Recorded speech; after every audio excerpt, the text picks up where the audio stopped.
नमस्कार मेरे प्यारे श्रोताओं, आज मैं आपके लिए एक अनोखी कहानी लेकर आई हूँ जो आपके दिल को छू जाएगी। तो बिना देर किए चलिए कहानी शुरू करते हैं। हरिपुर में रह रहे वृद्ध रामदास की एक पुत्री थी प्रभा, जो जन्म से ही मूक थी, किंतु वह श्रवण सक्षम थी। प्रभा के पड़ोस में रहने वाले नंदू को बचपन से ही प्रभा से अत्यधिक स्नेह था। वे दोनों साथ साथ खेलते हुए बड़े हुए थे। एक दिन नंदू ने प्रभा से कहा, प्रभा, वसंतपुर के महाराज अनंगपाल सिंह अपने राजमहल में एक मंदिर का निर्माण करवा रहे हैं। उस मंदिर के द्वार के लिए उन्हें चंदन की लकड़ी चाहिए, किंतु वसंतपुर में चंदन की लकड़ी नहीं मिलती। मैं चंदन की लकड़ियां इकट्ठा कर रहा हूं और कुछ महीनों बाद वसंतपुर जाकर महाराज अनंगपाल सिंह को ऊंचे दामों पर चंदन की लकड़ी बेचकर बहुत सारा धन अर्जित कर लूंगा। तब तुम मुझसे विवाह करोगी प्रभा? प्रभा ने कोई उत्तर नहीं दिया। नंदू की बात सुनकर वह वहां से चली गई। अपने घर पहुंचकर वह सोचने लगी, नंदू बहुत गरीब है, जंगल से लकड़ियां काट कर लाता है और उन्हें बेचकर अपना और अपनी माँ का पेट पालता है। वह मुझे कैसे सुखी रख सकेगा? दूसरी ओर नंदू भी बहुत उदास हो गया। वह सोचने लगा, प्रभा ने मेरी बात का कोई उत्तर नहीं दिया। मैं तो उसके संकेतों की भाषा भी समझ लेता हूँ। वह नहीं जानती कि मैं उससे कितना प्रेम करता हूँ। काश मैं उसे समझा सकता कि मैं उसे कभी कोई तकलीफ नहीं होने दूंगा। प्रभा का पिता वृद्ध रामदास भी अपनी मूक बेटी के लिए हमेशा चिंतित रहता था। दिन इसी प्रकार बीत रहे थे। नंदू रोज जंगल से लकड़ियां काट कर लाता और उन्हें बाजार में बेचता। एक दिन वृद्ध रामदास जब अपने खेतों से लौटकर अपनी झोपड़ी में आया तो उसकी तबीयत बहुत खराब हो गई। प्रभा ने देखा कि उसका पिता बहुत बीमार है, तो वह नंदू को बुलाकर घर लाई। नंदू ने जब रामदास की तबीयत खराब देखी तो वह तुरंत वैद्य जी को बुलाकर लाया, किंतु वैद्य जी की औषधियों का रामदास पर कोई विशेष प्रभाव नहीं पड़ा। अंततः एक दिन रामदास ने प्रभा से कहा, प्रभा बेटी, अब मैं नहीं बचूंगा। मैं चाहता था कि तेरी शादी कर दूं और फिर चैन से मरूं, परंतु मेरे मन की बात मेरे मन में ही रह जाएगी। मगर मेरे जाने के बाद तू घबराना मत। पड़ोस के गांव राजापुर में मेरा तांत्रिक मित्र शंखनाद रहता है। तू राजापुर जाकर शंखनाद से मिलना और यह पत्र उसे दे देना। वह तेरे लिए कोई अच्छा प्रबंध कर देगा और तेरा विवाह भी करवा देगा। उसी दिन रामदास का निधन हो गया। गांव वालों ने मिलकर रामदास का अंतिम संस्कार किया। नंदू की मां ने मूक प्रभा को बहुत ढांस दिया, बेटी रो मत, हम तेरे साथ हैं। अगले दिन जब नंदू प्रभा के घर आया तो उसने देखा कि प्रभा अपना सामान एक पोटली में बांध रही है। वह समझ गया कि प्रभा कहीं जाने की तैयारी कर रही है। उसने पूछा, तुम तो कहीं जाने के लिए तैयार दिखती हो, कहाँ जा रही हो प्रभा? प्रभा ने इशारों में नंदू को बताया कि वह राजापुर जा रही है। तब नंदू उदास हो गया, क्या तुम यहाँ नहीं रह सकती? प्रभा, मेरे साथ मेरी बनकर रहो, मैं तुम्हें किसी प्रकार की कोई तकलीफ नहीं होने दूंगा। प्रभा ने नंदू की इस बात का कोई उत्तर नहीं दिया। तब वह बोला, ठीक है, यदि तुम जाना ही चाहती हो तो जाओ, मगर मुझे विश्वास है कि मेरा प्रेम तुम्हें एक दिन अवश्य ही मेरे पास वापस खींच लाएगा। यदि तुम कहो तो मैं तुम्हारे साथ चलूं, तुम्हें राजापुर छोड़कर वापस लौट आऊंगा। प्रभा ने इनकार में सिर हिला दिया और इशारों में नंदू को समझा दिया कि वह उसकी चिंता न करे, वह चली जाएगी। जब प्रभा राजापुर पहुंची तो वहां का दृश्य देखकर वह बहुत डर गई। असल में राजापुर में पिछले 2 दिनों से एक महामारी फैली हुई थी, जिसके कारण कई गांववासी मर चुके थे। हर जगह मृत्यु का तांडव देखकर प्रभा एक जगह पर रुक गई। उसे एक झोपड़ी में किसी के कराहने की तेज आवाज सुनाई दी। वह झोपड़ी के अंदर गई तो देखा कि बिस्तर पर एक वृद्ध व्यक्ति लेटा हुआ था। वह बोला, बेटी तुम कौन हो? इस समय तुम मेरे लिए साक्षात देवी बनकर आई हो। असल में प्रभा यह नहीं जानती थी कि अनजाने में वह अपने पिता के मित्र तांत्रिक शंखनाद के यहाँ आ पहुंची है। वह व्यक्ति बोला, मैं तांत्रिक शंखनाद हूँ बेटी। एक समय था जब मैं दुनिया को चमत्कार दिखाया करता था, पर आज लकवे का शिकार होकर लाचार पड़ा हूँ। क्या तुम थोड़ी सी तकलीफ कर सकती हो? वह सामने कमंडल में जो जल रखा हुआ है उसे मेरे मुंह में डाल दो। प्रभा ने कमंडल उठाया और तांत्रिक शंखनाद के पास पहुंची, लेकिन यह क्या, तांत्रिक शंखनाद तो पहले ही मर चुका था। प्रभा ने देखा कि वह मर चुके हैं। अब वह सोचने लगी, अब मैं कहाँ जाऊं और क्या करूं? प्रभा को बहुत प्यास भी लग रही थी।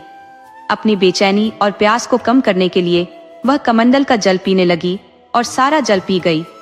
तभी झोपड़ी में एक व्यक्ति ने प्रवेश किया और बोला, इतनी सुंदर छोकरी, सरदार जल्दी आओ, देखो तो यहाँ एक छोकरी है। असल में राजापुर गांव में अचानक महामारी फैलने की वजह से गांव के लोग अपनी जान बचाने के लिए जल्दी जल्दी में अपना सारा सामान छोड़कर भाग गए थे। ऐसे समय में बिना किसी विरोध के अधिक से अधिक माल हासिल करने की उम्मीद में खूंखार डाकुओं का गिरोह राजापुर आ पहुंचा था। अपने दल के एक डाकू की आवाज सुनकर उनका सरदार दुर्जन सिंह तांत्रिक शंखनाथ की झोपड़ी में आ पहुंचा। सरदार ने कहा, देखो कितनी सुंदर कन्या है, हम इसे अपने साथ ले चलते हैं। प्रभा जोर से चिल्लाई। नहीं। अगले ही क्षण वह सोचने लगी, अरे मेरे मुंह से आवाज कैसे निकल आई, मैं तो गूंगी थी। डाकुओं का सरदार बोला, सुंदरी चुपचाप हमारे साथ चलो वरना तुम्हारी खैर नहीं है। प्रभा ने सोचा, ओह मैं सचमुच बोलने लगी हूँ। लगता है वह कमंडल का जल चमत्कारी था, लेकिन प्रभा के बार बार चिल्लाने पर भी डाकुओं का सरदार नहीं माना और उसे पकड़कर जबरदस्ती ले जाने लगा। तब प्रभा ने चिल्लाकर कहा, छोड़ दो मुझे, भगवान करे तेरी टांगे टूट जाएं, तेरी आंखें फूट जाएं। इतना कहते ही डाकुओं का सरदार लंगड़ा हो गया और उसकी आंखों की रोशनी चली गई। प्रभा को मालूम नहीं था कि उसके मुंह से जो कुछ भी निकल रहा है वह सच हो रहा है। डाकुओं का सरदार चिल्लाने लगा, हाय मैं अंधा हो गया, मुझे कुछ दिखाई नहीं दे रहा, मेरी टांगे भी नहीं चल पा रही हैं। सरदार के साथी घबराकर बाहर निकल आए और अपने साथियों को चिल्ला चिल्ला कर बताने लगे, साथियों अंदर जो लड़की है वह कोई डायन लगती है, उसने जो भी कहा वह सच हो गया। उसने कहा सरदार लंगड़ा हो जाए और वह लंगड़ा हो गया। उसने कहा सरदार अंधा हो जाए और वह अंधा हो गया। हमें यहाँ से भाग जाना चाहिए। बाकी सब डाकू वहां से भाग गए। अब वहां पर केवल प्रभा और वह अपाहिज डाकू ही रह गए थे। डाकुओं का सरदार जो अब अंधा और लंगड़ा हो चुका था, प्रभा से कहने लगा, सुनो देवी, मुझे यहाँ छोड़कर मत जाओ। प्रभा ने कहा, परंतु मैं तुम्हें अपने साथ कैसे ले जा सकती हूँ, तुम तो चल भी नहीं सकते। इस महामारी से ग्रस्त गांव से निकलने के लिए मुझे एक तेज भागने वाले घोड़े की जरूरत है। तुम घोड़ा बन जाओ तो मैं तुम्हें अपने साथ रख सकती हूँ। प्रभा की बात पूरी होते ही डाकुओं का सरदार एक घोड़े में बदल गया। प्रभा ने सोचा, वाह यह तो कमाल हो गया। इसके बाद वह घोड़े पर सवार हो गई और उस गांव से बाहर चल पड़ी। जल्द ही वह राजापुर गांव की सीमा से बाहर आ गई और वसंतपुर गांव में पहुंची। वहां चारों तरफ सन्नाटा छाया हुआ था। प्रभा ने सोचा, ऐसा लगता है जैसे मैं किसी मुर्दों की बस्ती में आ गई हूं। इतने मकान हैं पर सबके दरवाजे बंद हैं। कहीं कोई आदमी दिखाई नहीं दे रहा। परंतु रात हो गई है, रात को सफर करना ठीक नहीं है। यहीं किसी घर में शरण लेकर विश्राम करना ही ठीक रहेगा। यह सोचकर उसने एक घर का दरवाजा खटखटाया। किसी ने डरते डरते दरवाजा खोला और पूछा, कौन कौन हो तुम? प्रभा ने उत्तर दिया, मैं एक परदेसी हूँ बाबा, रात भर के लिए मुझे यहाँ शरण चाहिए। ठीक है, जल्दी से अंदर आ जाओ, उस व्यक्ति ने कहा। उस आदमी के घर में वह और उसकी पत्नी थे। प्रभा ने उनसे पूछा, बाबा अभी तो ज्यादा रात नहीं हुई है, पर इस गांव में हर तरफ गहरा सन्नाटा छाया हुआ है। आखिर बात क्या है? कुछ मत पूछो बेटी, इस गांव में रोज रात को न जाने कहां से एक उड़ता हुआ राक्षस आता है। उसे स्त्री, पुरुष, बच्चे या जानवर जो भी प्राणी दिखाई दे उसे उठाकर ले जाता है। मेरे घर में अधिक जगह नहीं है, वरना मैं तुम्हारे घोड़े को भी अंदर कर लेता। अगर वह राक्षस हमारे घर की तरफ आया तो वह तुम्हारे घोड़े को अवश्य ही उठा ले जाएगा, और अगर मेरे घोड़े ने उस राक्षस को मार दिया तो काश ऐसा हो पाता। आप देखना बाबा, आज ऐसा ही होगा। अरे क्या कहती हो बेटी? यहाँ के राजा अनंगपाल सिंह ने घोषणा कर रखी है कि जो भी उस राक्षस को मारेगा उसे 1 लाख अशर्फियां दी जाएंगी।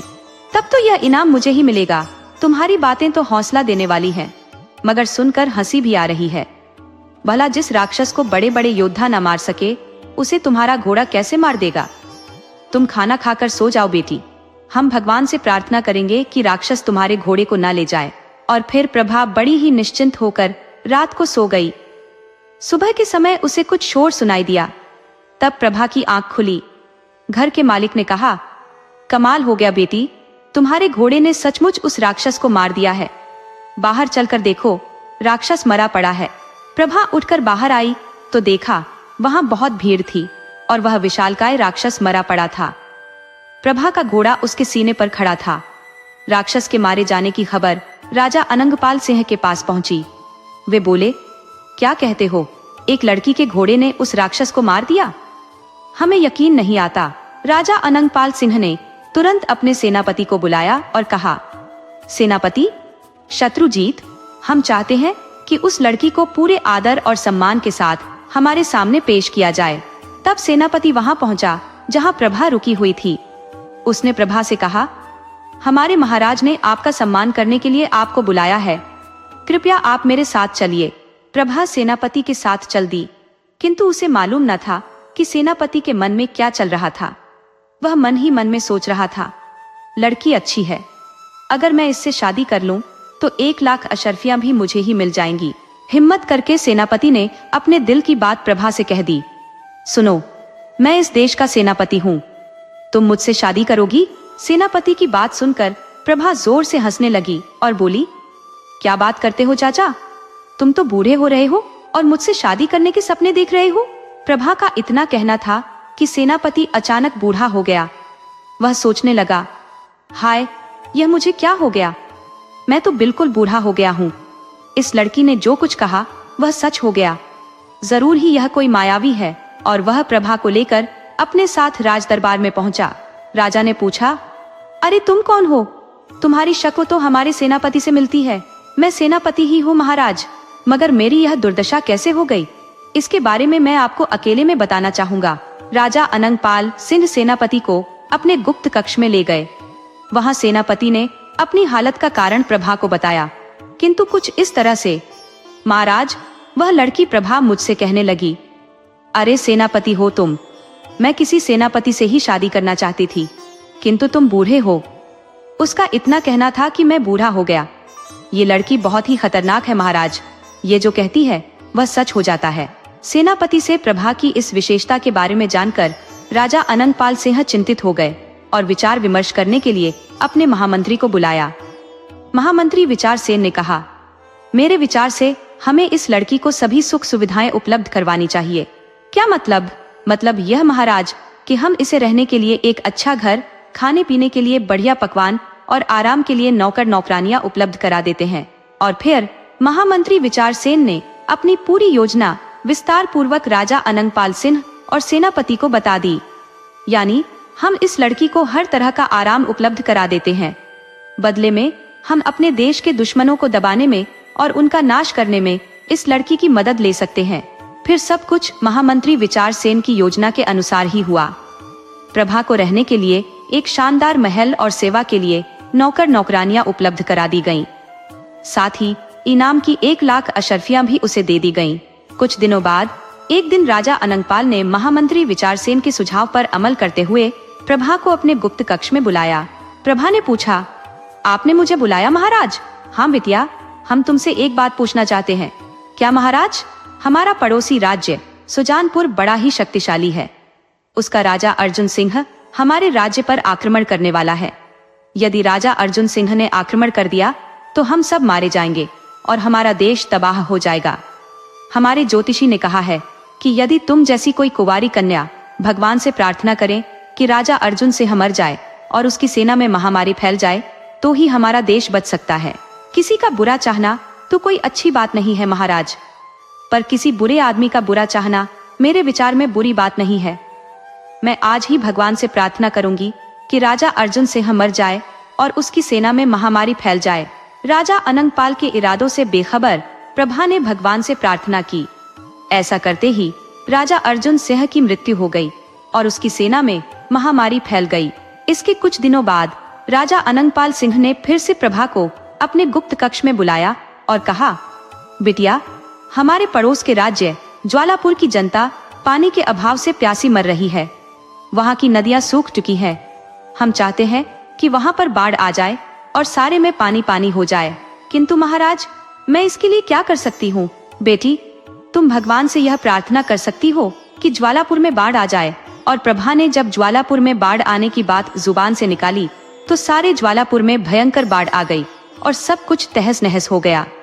ज्वालापुर में बाढ़ की खबर जब राजा अनंगपाल सिंह और उनके महामंत्री विचार सेन को पता चली तो वे दोनों बड़े ही प्रसन्न हुए। वाह महामंत्री, ये तो कमाल ही हो गया। हमारे दोनों पड़ोसी शत्रु राज्यों की हालत अब बहुत ही खराब हो चुकी है। अब यदि हम इन राज्यों पर आक्रमण कर दे तो हमारी विजय निश्चित होगी। प्रभा यह नहीं जानती थी कि वास्तव में राजा अनंगपाल ने उसे अपनी स्वार्थ सिद्धि का साधन बना लिया है। कुछ महीने और बीत गए। हर तरह की सुख सुविधाएं होते हुए भी प्रभा पूरी तरह से संतुष्ट नहीं थी। वह एक दिन सोच रही थी, कितने नौकर नौकरानियां हैं मेरी सेवा के लिए, परंतु फिर भी मैं कितनी अकेली हूँ। अब मुझे शादी कर लेनी चाहिए। उस रात जब प्रभा गहरी नींद में सो रही थी तो उसके महल में अचानक बहुत से सैनिक आ धमके और सोती हुई प्रभा को पलंग सहित उठा ले गए। प्रभा के महल के नौकर नौकरानियों को उन सैनिकों ने निर्दयता पूर्वक कत्ल कर दिया। जब प्रभा की आंख खुली तो वह घबराकर कहने लगी, मैं कहाँ हूँ और आप सब कौन है? सैनिकों ने जवाब दिया, हम आपके शुभचिंतक हैं, आपके मित्र हैं। हमने महामंत्री विचार सेन के कहने पर आपकी जान बचाई है। क्या मतलब? तभी महामंत्री विचार सेन ने वहां प्रवेश किया और बोले, मतलब मैं बताता हूँ कुमारी जी, हमारे राजा अनंगपाल ने आपकी वजह से अपने 2 शत्रु राज्यों पर विजय प्राप्त कर ली, किंतु अब वह इस डर से आपकी हत्या करवाना चाहते हैं कि कहीं कल को आप उनके लिए ही खतरा न बन जाएं। प्रभा ने विस्मित होकर कहा, मैं आपकी बात नहीं समझी मंत्री जी। महामंत्री ने समझाया, क्योंकि आपकी बात हमेशा सच हो जाती है। इसी कारण महाराज अनंगपाल ने सोचा कि कल को तुम बसंतपुर की महारानी बनने के सपने ना देखने लगो, इसलिए उन्होंने तुम्हारी हत्या का आदेश दिया है, किंतु हमने तुम्हें बचा लिया। प्रभा ने कहा, मुझे विश्वास नहीं होता कि महाराज ऐसा आदेश दे सकते हैं। महामंत्री ने कहा, मगर सच्चाई यही है कुमारी जी, आप इन सैनिकों से पूछ लीजिए, मैंने अपनी जान पर खेलकर आपको बचाया है। महामंत्री विचार सेन ने अपने विश्वसनीय साथियों की मदद से प्रभा को यह विश्वास दिला दिया कि राजा अनंगपाल सिंह सचमुच ही उसे मार देना चाहता था। प्रभा ने कहा, भगवान की कसम, मैंने तो कभी महारानी बनने का विचार तक नहीं किया, किंतु अब मैं महारानी बनकर रहूंगी। मगर ऐसा कैसे हो सकता है? बड़ी आसानी से हो सकता है कुमारी जी। आप भगवान से प्रार्थना कीजिए कि महाराज अनंगपाल सिंह वो उनके परिवार पर राजमहल की छत आ गिरे। इस प्रकार महाराज और उनके परिवार की मौत हो जाएगी। तब मैं अपने सैनिकों की मदद से तुरंत राज सिंहासन पर अपना अधिकार कर लूंगा और राजा बन जाऊंगा। फिर मैं तुमसे विवाह करके तुम्हें बसंतपुर की महारानी बना दूंगा। प्रभा ने कहा, ठीक है, यदि आप सच बोल रहे हैं तो मैं भगवान से प्रार्थना करती हूँ कि राजमहल की छत गिर जाए और महाराज की मृत्यु हो जाए, परंतु यदि आपने झूठ बोला तो भगवान आपको मिट्टी का बना दे। प्रभा ने अपनी बात पूरी ही की थी कि महामंत्री विचार सेन मिट्टी की मूर्ति में बदल गया। अगले ही पल विचार सेन के सभी सैनिक प्रभा के कदमों में गिर पड़े और क्षमा मांगने लगे। बाद में प्रभा के पूछने पर सैनिकों ने बताया कि महामंत्री विचार सेन के दिमाग में राजा अनंगपाल सिंह को मरवाकर राजा बनने का विचार आया था और उसी ने षड्यंत्र करके प्रभा के सभी नौकर नौकरानियों की हत्या करवाकर उसे महल से उठवा लिया था। वास्तव में महाराज अनंगपाल सिंह ने तो प्रभा के किसी बुरे की कल्पना तक न की थी। फिर प्रभा के कहने पर वे सभी सैनिक महाराज अनंगपाल के सामने प्रस्तुत हुए और उन्हें सारी सच्चाई बता दी। राजा ने कहा, उफ, मुझे विश्वास नहीं था कि महामंत्री विचार सेन ऐसा कर सकते हैं। राजा ने उन सभी सैनिकों को क्षमा कर दिया। राजा ने प्रभा से पूछा, प्रभा, अब तुम क्या चाहती हो बिटिया? महामंत्री विचार सेन की बातों से एक कामना प्रभा के दिल में घर कर गई थी और वह थी महारानी बनने की। वह निसंकोच होकर बोली, मैं बसंतपुर की महारानी बनना चाहती हूँ। क्या? जी हाँ महाराज, मुझे विश्वास है कि आप मेरी यह इच्छा अवश्य पूरी करेंगे। मगर बिटिया, हमारी और तुम्हारी उम्र में बड़ा ही अंतर है। गुस्ताखी माफ हो महाराज, आप तो मेरे पिता के समान है।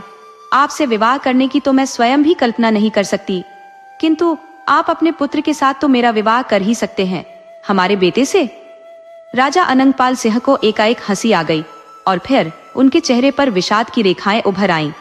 उन्होंने कहा, बिटिया, भगवान ने मुझे एक के बाद एक 4 बेटे दिए थे, किंतु मेरा सबसे बड़ा बेटा आज से 15 वर्ष पूर्व जब वह 10 साल का था एक सरोवर में डूबकर मर गया था। उससे छोटे 2 बेटे 10 साल पहले मेरे साथ जंगल में शिकार खेलने के लिए गए थे, परंतु एक नरभक्षी शेर ने आक्रमण कर दिया और दुर्भाग्य से वह मेरे दोनों बेटों को उठाकर ले गया। उस दिन के बाद से मैंने शिकार करना छोड़ दिया। अब मेरा एक बेटा और एक बिटिया है। बेटे की उम्र सिर्फ 8 साल की है और वह उम्र में तुमसे बहुत ही छोटा है। क्या अब भी तुम मेरे बेटे से विवाह करना चाहोगी? नहीं महाराज, किंतु मैं बसंतपुर की महारानी बनना ही चाहती हूँ। मेरी यह इच्छा पूरी करने के लिए आपको ही कोई उपाय करना होगा। प्रभा की जिद के आगे महाराज स्वयं को बेबस महसूस कर रहे थे। खैर, उस सभा के बाद महाराज जब अपने कक्ष में पहुंचे तो उनकी पत्नी ने पूछा, क्या बात है महाराज, आप बहुत ही उदास है। राजा अनंगपाल ने अपनी पत्नी को अपनी उदासी का कारण बता दिया और प्रभा के बारे में भी सब कुछ बता दिया। महारानी, उस लड़की की वाणी में इतनी अद्वितीय ताकत है कि वह जो भी कहती है वह सत्य हो जाता है। ठीक है महाराज, इस समस्या से मुक्ति पाने का उपाय मैं आपको बताती हूँ। अगले दिन महाराज ने प्रभा से कहा, बिटिया, हमने निर्णय लिया है कि कल सुबह जो भी व्यक्ति तुम्हारे राजमहल के बाहर सबसे पहले तुम्हें दिखाई देगा, उससे तुम्हारा विवाह कर देंगे और उसे अपना राज्य सौंप देंगे। इस प्रकार वह बसंतपुर का राजा बन जाएगा और तुम बसंतपुर की महारानी। राजा अनंगपाल की बात सुनकर प्रभा अत्यंत प्रसन्न हो गई। संयोगवश उसी रात प्रभा का बचपन का साथी नंदू चंदन की लकड़ियों का गट्ठर लेकर बसंतपुर आया। उसे पता चला था कि महाराज अनंगपाल सिंह को अपने राजमहल में एक मंदिर का द्वार बनाने के लिए चंदन की लकड़ियों की आवश्यकता है। सुबह सुबह नंदू लकड़ियों का गट्ठर लिए राजमहल पहुंचा। उसी समय प्रभा भी बाहर निकली। अरे नंदू, तुम यहाँ? प्रभा, तुम राजमहल में? और तुम बोलने कैसे लगी? तभी राजा अनंगपाल सिंह वहां आ पहुंचे। प्रभा, बिटिया, तुमने राजमहल से बाहर निकलकर इसी व्यक्ति को सबसे पहले देखा है। हम तुम्हारा विवाह इससे करवा देंगे। उसी दिन बड़ी धूमधाम से नंदू और प्रभा का विवाह संपन्न हुआ। प्रभा का कन्यादान स्वयं राजा अनंगपाल सिंह और उनकी पत्नी ने किया। विवाह के बाद महाराज ने कहा, बिटिया, कल हम तुम्हारे पति को अपना राज्य सौंपकर यह राज्य त्याग देंगे। इसलिए आज हम और महारानी तुम्हारे साथ भोजन करना चाहते हैं। फिर प्रभा और नंदू ने राजा अनंगपाल सिंह और उनकी पत्नी के साथ स्वादिष्ट और लजीज पकवानों का भोजन किया। भोजन बड़ा ही स्वादिष्ट था, किंतु भोजन करने के बाद अचानक प्रभा को चक्कर आने लगे। उफ, मुझे यह क्या हो रहा है? नंदू भी बोला, प्रभा, हमें जरूर ही झड़ दे दिया गया है। हम मरने वाले हैं। इससे अच्छा तो यह होता कि तुम हरिपुर गांव में ही गूंगी प्रभा के रूप में मुझे पति मान लेती। वास्तव में राजा अनंगपाल सिंह ने दोनों के भोजन में विष मिला दिया था। तब प्रभा बोली, आह, मैं मरना नहीं चाहती नंदो। जब तुम पति के रूप में मुझे मिल ही गए हो तो मैं तुम्हारे साथ ही जीवन व्यतीत करना चाहती हूँ। इससे अच्छा तो मैं तुम्हारे साथ हरिपुर गांव में गूंगी ही भली थी। जहर के असर से प्रभा और नंदो तुरंत अपने होश खो बैठे, किंतु वे मरे नहीं। जब उन्हें होश आया तब वे हरिपुर गांव में थे। नंदू ने कहा, अरे, हम कहाँ पर आ गए? अपने ही घर में। वह खुश होकर बोला, और यह कौन है? प्रभा। अरे प्रभा, तुम ही हो?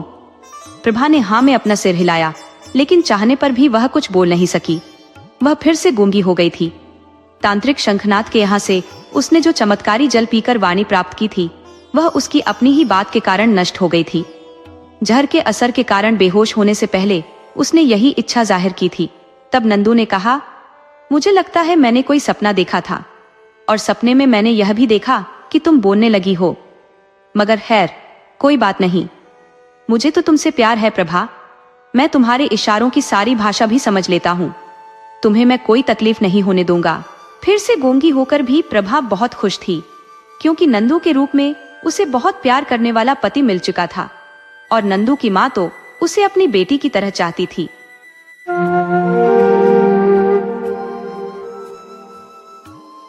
शेरपुर गांव में श्याम नामक एक व्यक्ति निवास करता था। उनके घर में पत्नी और एकमात्र संतान हरकिशोर था। अनेक वर्षों के पश्चात संतान की प्राप्ति से वे अत्यंत प्रसन्न थे। हरकिशोर को बड़े स्नेह और लाड से पाला पोसा गया और उच्च शिक्षा के लिए नगर भेजा गया। हरकिशोर भी मेधावी था और सदैव पढ़ाई में अग्रणी रहता। समय बीतता गया और हरकिशोर एक योग्य चिकित्सक बन गया। वह नगर के एक प्रमुख चिकित्सालय में कार्यरत हो गया। अब श्याम जी की आयु 80 वर्ष हो चुकी थी और उनकी पत्नी का देहांत कई वर्ष पूर्व हो चुका था। उनका पुत्र हरकिशोर, जो एक बड़े अस्पताल में नौकरी करता था, अपने परिवार के साथ शहर में रहता था। हरकिशोर की पत्नी भी एक डॉक्टर थी और उनका एक पुत्र था, कृष्ण, जो श्याम जी का पोता था।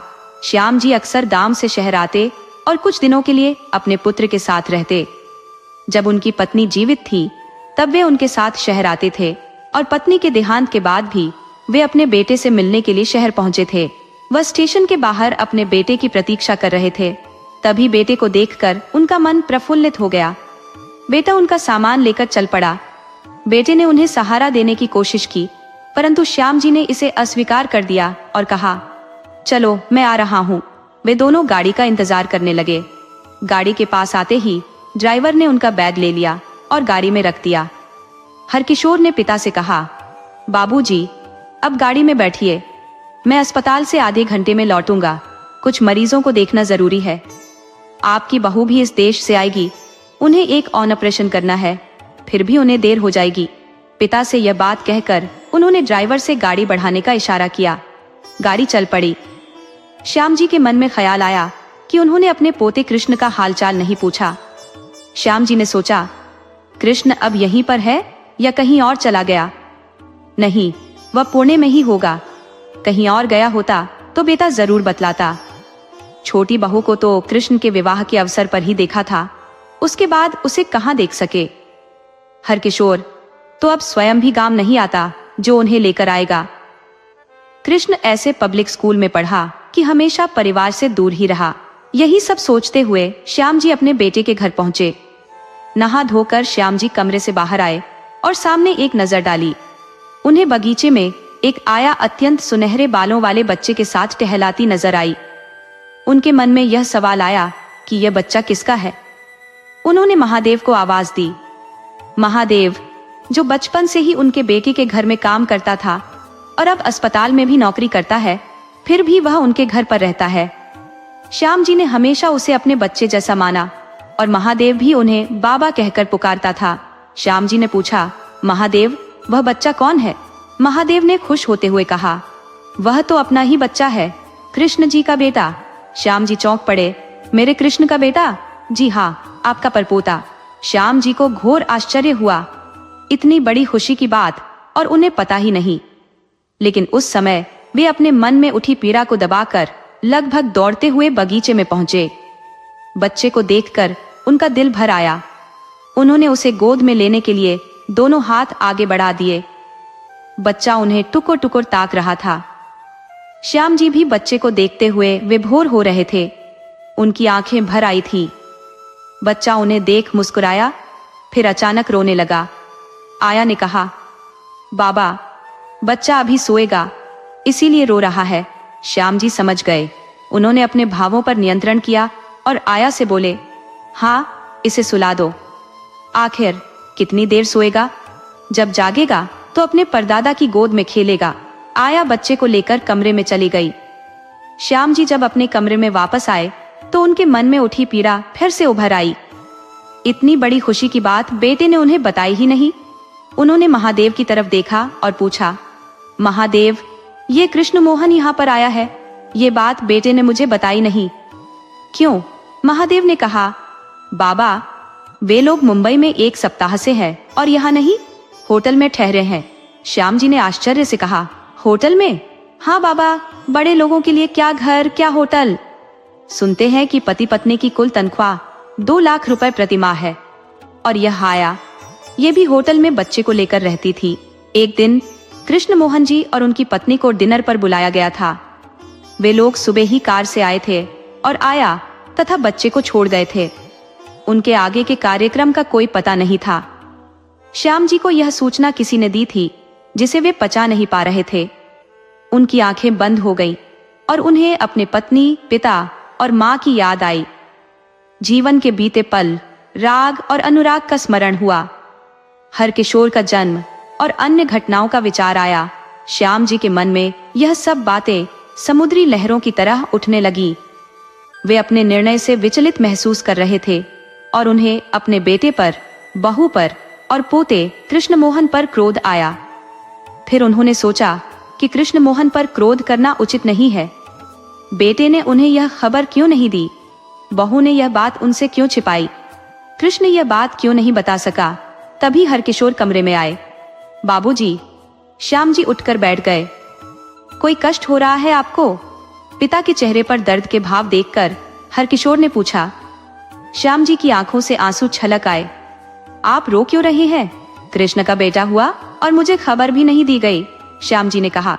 बाबूजी, जब जो चीज ने यह बात कही है तो कुछ न कुछ कारण जरूर होगा। हरकिशोर ने जवाब दिया। बेटा, तुम डॉक्टर हो, विज्ञान पढ़े हो और तुम्हारी ऐसी सोच ठीक है।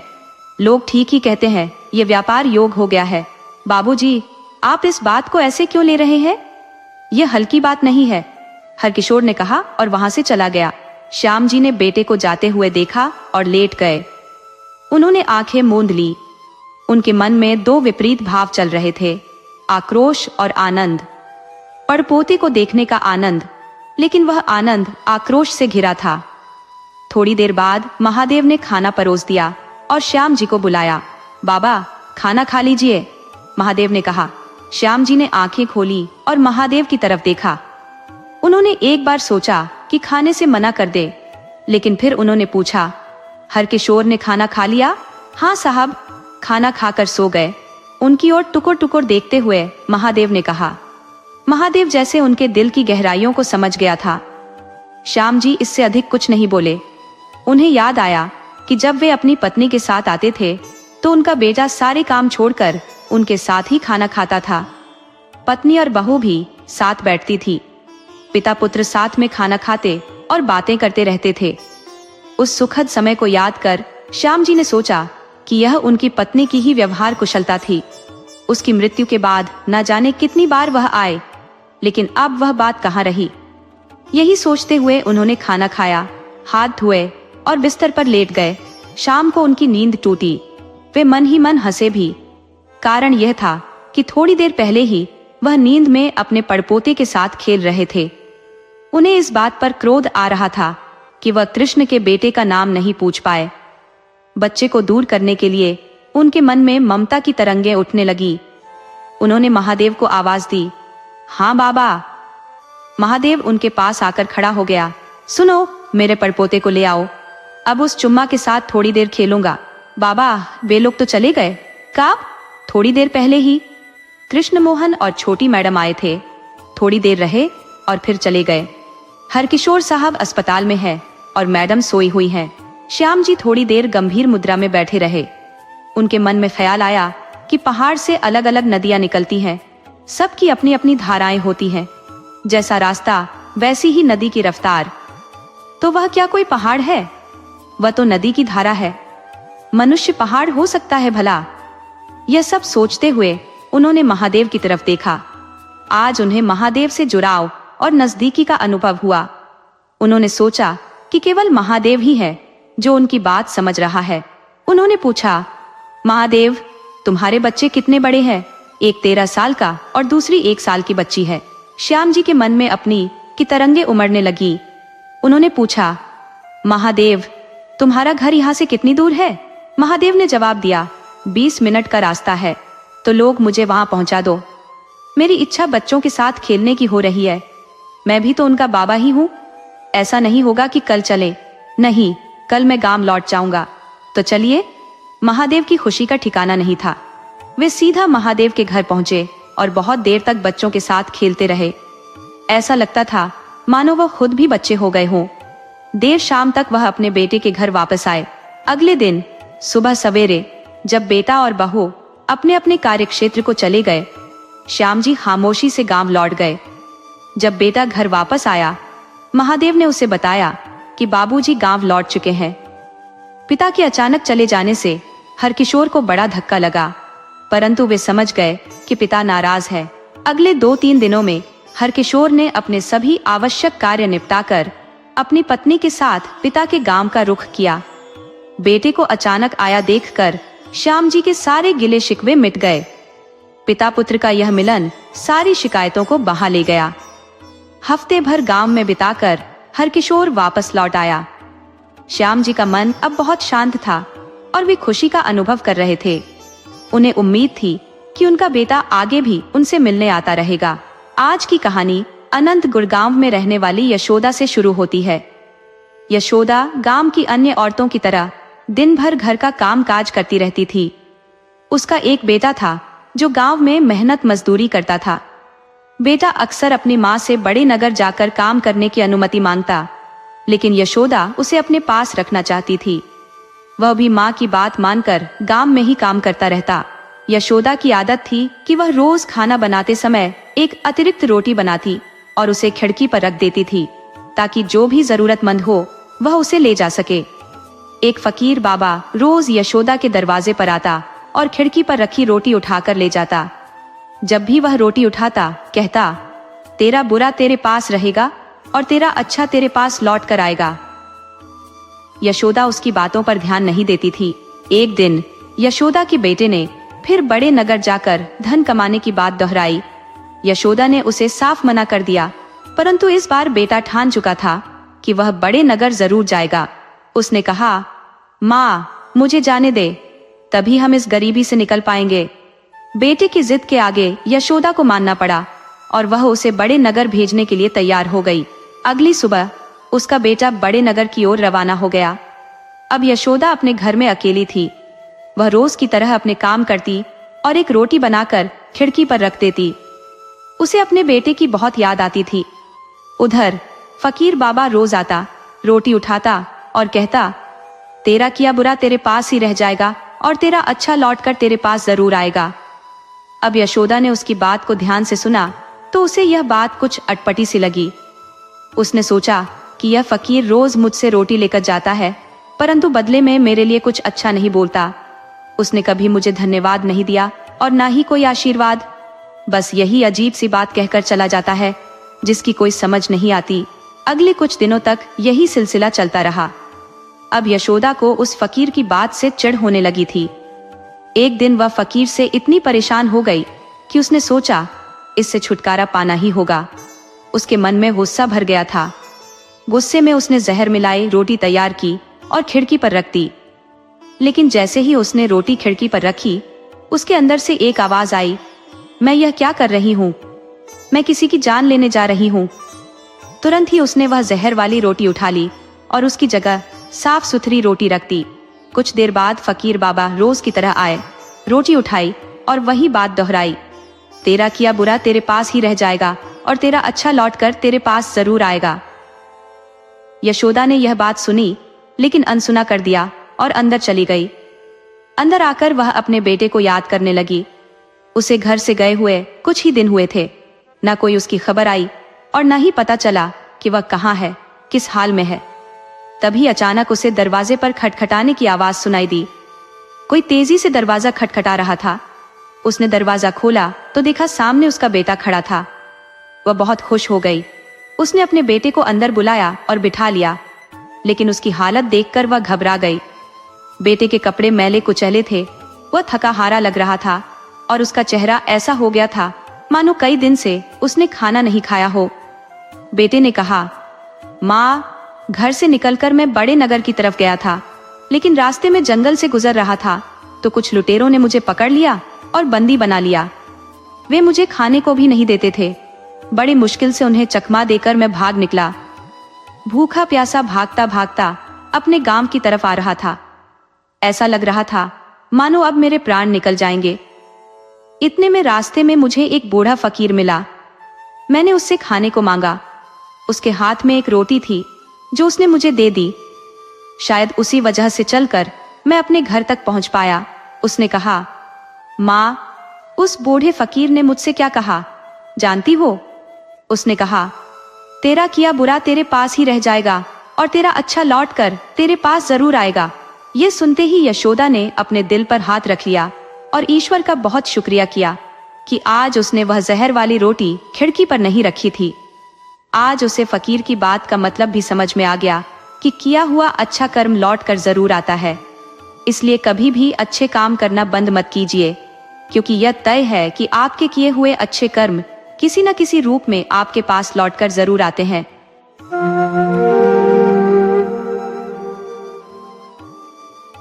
पहाड़ों के मध्य स्थित एक नगरी दीनापुर थी। वहां पहुंचने का कोई सुसज्जित मार्ग नहीं था। यह बात तब की है जब बिजली पहाड़ों तक नहीं पहुंची थी। उस पर्वत की ढलान पर अक्ल सिंह नामक व्यक्ति का गृह था। अब अक्ल सिंह के घर में केवल 3 सदस्य थे, वह स्वयं, उसकी पत्नी और उसकी इकलौती बेटी। किंतु अन्य जीवों की संख्या उसके घर में बहुत थी, जिनमें कुत्ते, बिल्लियां, गायें, बैल और बकरियां आदि बड़ी संख्या में थी। अक्ल सिंह की पत्नी का नाम सूर्यमुखी था और उसकी इकलौती संतान का नाम चंद्रमुखी था। अक्ल सिंह किसी तरह अपना जीवनयापन कर रहा था, परंतु उसकी एक बात की चिंता उसे लगातार सताती थी। उसकी बेटी अब जवान हो रही थी और उसका विवाह करना था, परंतु उससे कोई भी युवक विवाह करने को तैयार नहीं होता था। कई युवक उसके घर लड़की देखने आ चुके थे। उनका स्वागत सत्कार होता, भव्य भोजन की व्यवस्था की जाती, परंतु अंत में वे इनकार करके चले जाते। चंद्रमुखी के आलसीपन के कारण उनका मन खिन्न हो जाता था। एक दिन उस पहाड़ के एक अन्य गांव से एक युवक अक्ल सिंह के घर आया। उसका भी स्वागत सत्कार हुआ। उसे स्वादिष्ट भोजन परोसा गया। रात्रि में विश्राम से पूर्व अक्ल सिंह अपने मेहमान से बातचीत करने लगा। उसने कहा, इस घर में 3 सदस्य हैं, परंतु सारा काम मेरे कंधों पर ही है। बहुत मुश्किल से अपना घर संभाल पा रहा हूँ। उस युवक ने पूछा, आपकी पत्नी और बेटी आपके काम में सहयोग नहीं करती? अक्ल सिंह ने उत्तर दिया, वे सहयोग करती हैं, परंतु पत्नी को कुछ काम करने से पहले 10 बार कहना पड़ता है, तब जाकर वह एक काम करती है। वहीं बेटी की स्थिति और भी भयंकर है। उससे काम निकलवाने के लिए 20 बार कहना पड़ता है, इसीलिए मैं स्वयं ही सारा काम कर लेता हूँ। युवक ने पूछा, ऐसा कब से चल रहा है? अक्ल सिंह ने उत्तर दिया, पहले से ही ऐसा चल रहा था। हम बूढ़े बुजुर्गों का तो चल गया, पर बेटी के साथ ऐसा कब तक चलेगा? कोई उससे विवाह करने को तैयार नहीं होता। कोई आता भी है तो देखकर चला जाता है। यही बात सदैव मेरी चिंता का कारण होती है। बेटी बड़ी हो चुकी है, आज या कल तो मुझे उसका विवाह करना ही है। उसे ऐसे कब तक घर में बिठाए रख सकता हूँ? मुझे समझ में नहीं आता कि अब मैं क्या करूं। उस युवक को अक्ल सिंह की चिंता वाजिब लगी। उसने कहा, देखिए, मैं भी गांव का लड़का हूँ। मेरे माता पिता नहीं है, आज तक मेरा भी विवाह नहीं हुआ। खेत खरिहान करके मैं जीवन चलाता हूँ। मांग कर खाने की स्थिति नहीं आती है। मैं आपकी पुत्री से विवाह करने को प्रस्तुत हूँ, पर मेरी एक शर्त है। अक्ल सिंह ने कहा। बाबू ने कहा, अगर विवाह के लिए तैयार हो तो तुम्हारी हर शर्त मुझे स्वीकार है। अक्ल सिंह ने कहा, तो मुझे कल ही अपनी बेटी दे दीजिए और उसके साथ मुझे बिल्ली, कुत्ते और बकरी का बच्चा भी दीजिए। यही मेरी शर्त है कि आपकी बेटी के संग मुझे जानवर के बच्चे भी चाहिए। प्रसन्न होकर अक्ल सिंह ने रात भर में सारी तैयारी कर दी और सुबह होते ही दोनों का विवाह कर दिया और फिर शाम तक विदा कर दिया। सांझ होने से पहले ही वह युवक दुल्हन को लेकर अपने घर पहुंच गया। घर पहुंचकर युवक ने गाय और बैलों के लिए घास की व्यवस्था की, भोजन तैयार किया और सबको खाना परोसा, यहाँ तक कि कुत्ते, बिल्ली और बकरी के लिए भी। अपनी पत्नी को भोजन दिया, बर्तन मांजे और रात को सो गया। सुबह उठकर उसने चाय बनाई, पत्नी को भी दी और खुद भी चाय पीकर अपने दैनिक कार्यों में जुट गया। इसके बाद भोजन तैयार करके सबको परोसा, बर्तन और घर साफ किया और खेतों को जाने के लिए तैयार हो गया। जाते जाते उसने कुत्ते के पिल्ले से कहा, मैं खेतों की ओर जा रहा हूँ, तुम मेरे पीछे से घर का काम काज देखना, भोजन तैयार करना, बैलों और गायों के लिए घास काटना, घर का सारा काम अच्छे से करना। यह कहकर वह युवक खेतों को चला गया। शाम को थका हारा जब वह घर लौटा तो उसने पिल्ले से पानी की मांग की, परंतु पिल्ले ने कोई उत्तर नहीं दिया। खाने के बारे में पूछा तो भी कुछ तैयार नहीं था। युवक ने गुस्से में आकर कुत्ते के पिल्ले की छड़ी से बहुत पिटाई की और उसे घर से बाहर निकाल दिया। अंत में खाना बनाकर सबको परोसा, साफ सफाई की और सो गया। अगले रोज भी उठकर उसने घर का सारा काम किया और खेतों में जाने से पहले बिल्ली के बच्चे से घर का कामकाज संभालने को कहकर चला गया। आज भी कोई काम नहीं हुआ। शाम को घर पहुंचा तो वह गुस्से से भर गया और बिल्ली के बच्चे को छुरी से बहुत पीटा, उसे भी घर से बाहर निकाल दिया। फिर स्वयं ही घर का सारा काम करने लगा। अगले दिन बकरी के बच्चे की बारी आई। उस युवक ने उसे भी घर के सारे कार्यों के संबंध में कई हिदायतें दी और खेत खलियान को चला गया। यह सारा दृश्य उसकी पत्नी चुपचाप देखती रही, पर कुछ नहीं कहा। जब भी कोई कार्य पूरा नहीं होता, देख, उस युवक ने एक झटके में बकरी के बच्चे का गला शरीर से अलग कर दिया और रात को उसी की सब्जी बनाकर पूरे घर को परोस दी। अगली सुबह सारा कार्य समाप्त कर घर से प्रस्थान करते हुए युवक ने अपनी पत्नी से कहा, देखो, मैं खेतों की ओर जा रहा हूँ, घर का समस्त कार्य देख लेना, गायों को चारा देना, उनके लिए घास काटकर तैयार रखना, घर की सफाई करना और सभी के लिए भोजन भी बना देना। तुमने देखा, जिन्होंने अपना कार्य नहीं किया, मैंने उनका क्या हश्र किया था, इसलिए तुम समय पर अपना काम निपटा लेना। शाम को जब युवक घर लौटा तो उसने पानी के लिए पत्नी को पुकारा। पत्नी डरते हुए तुरंत पानी लेकर आ गई। युवक ने घर और बाहर देखा तो सब कार्य व्यवस्थित था। दोनों ने भोजन किया और सो गए। अब धीरे धीरे युवक के बिना भी उसकी पत्नी सारा काम करने लगी। उसे काम करने की आदत हो चुकी थी। अब वह पहले की तरह आलसी नहीं रही। पति बाहर का काम संभालता और पत्नी घर के अंदर का। सब कुछ ठीक ठाक चल रहा था। शादी के बाद बेटी की कोई खोज खबर नहीं मिली। यह सोचकर अक्ल सिंह अपने दामाद के घर पहुंच गया। अपने ससुर को देखते ही युवक ने पत्नी से कहा, पिताजी के लिए चाय और खाने का प्रबंध करो। बेटी सारा काम कर रही थी।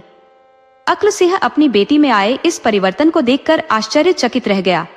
उसने दामाद से जानना चाहा और पूछा, अगर इतनी जल्दी और इतनी आसानी से तुमने अपनी पत्नी को बदल दिया तो वह उपाय मुझे भी बताओ, ताकि मैं भी तुम्हारी सासू माँ को बदल सकूं।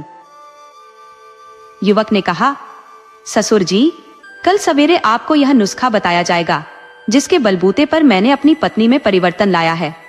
अब रात काफी हो चुकी है, आप निश्चिंत होकर सो जाइए। इतना कहकर वे दोनों सो गए। सुबह उस युवक ने मिट्टी के फूटे हुए बर्तनों को इकट्ठा किया और उन्हें तोड़कर धूल बनाया। वहीं दूसरी ओर वह कुछ गीली मिट्टी लेकर आया।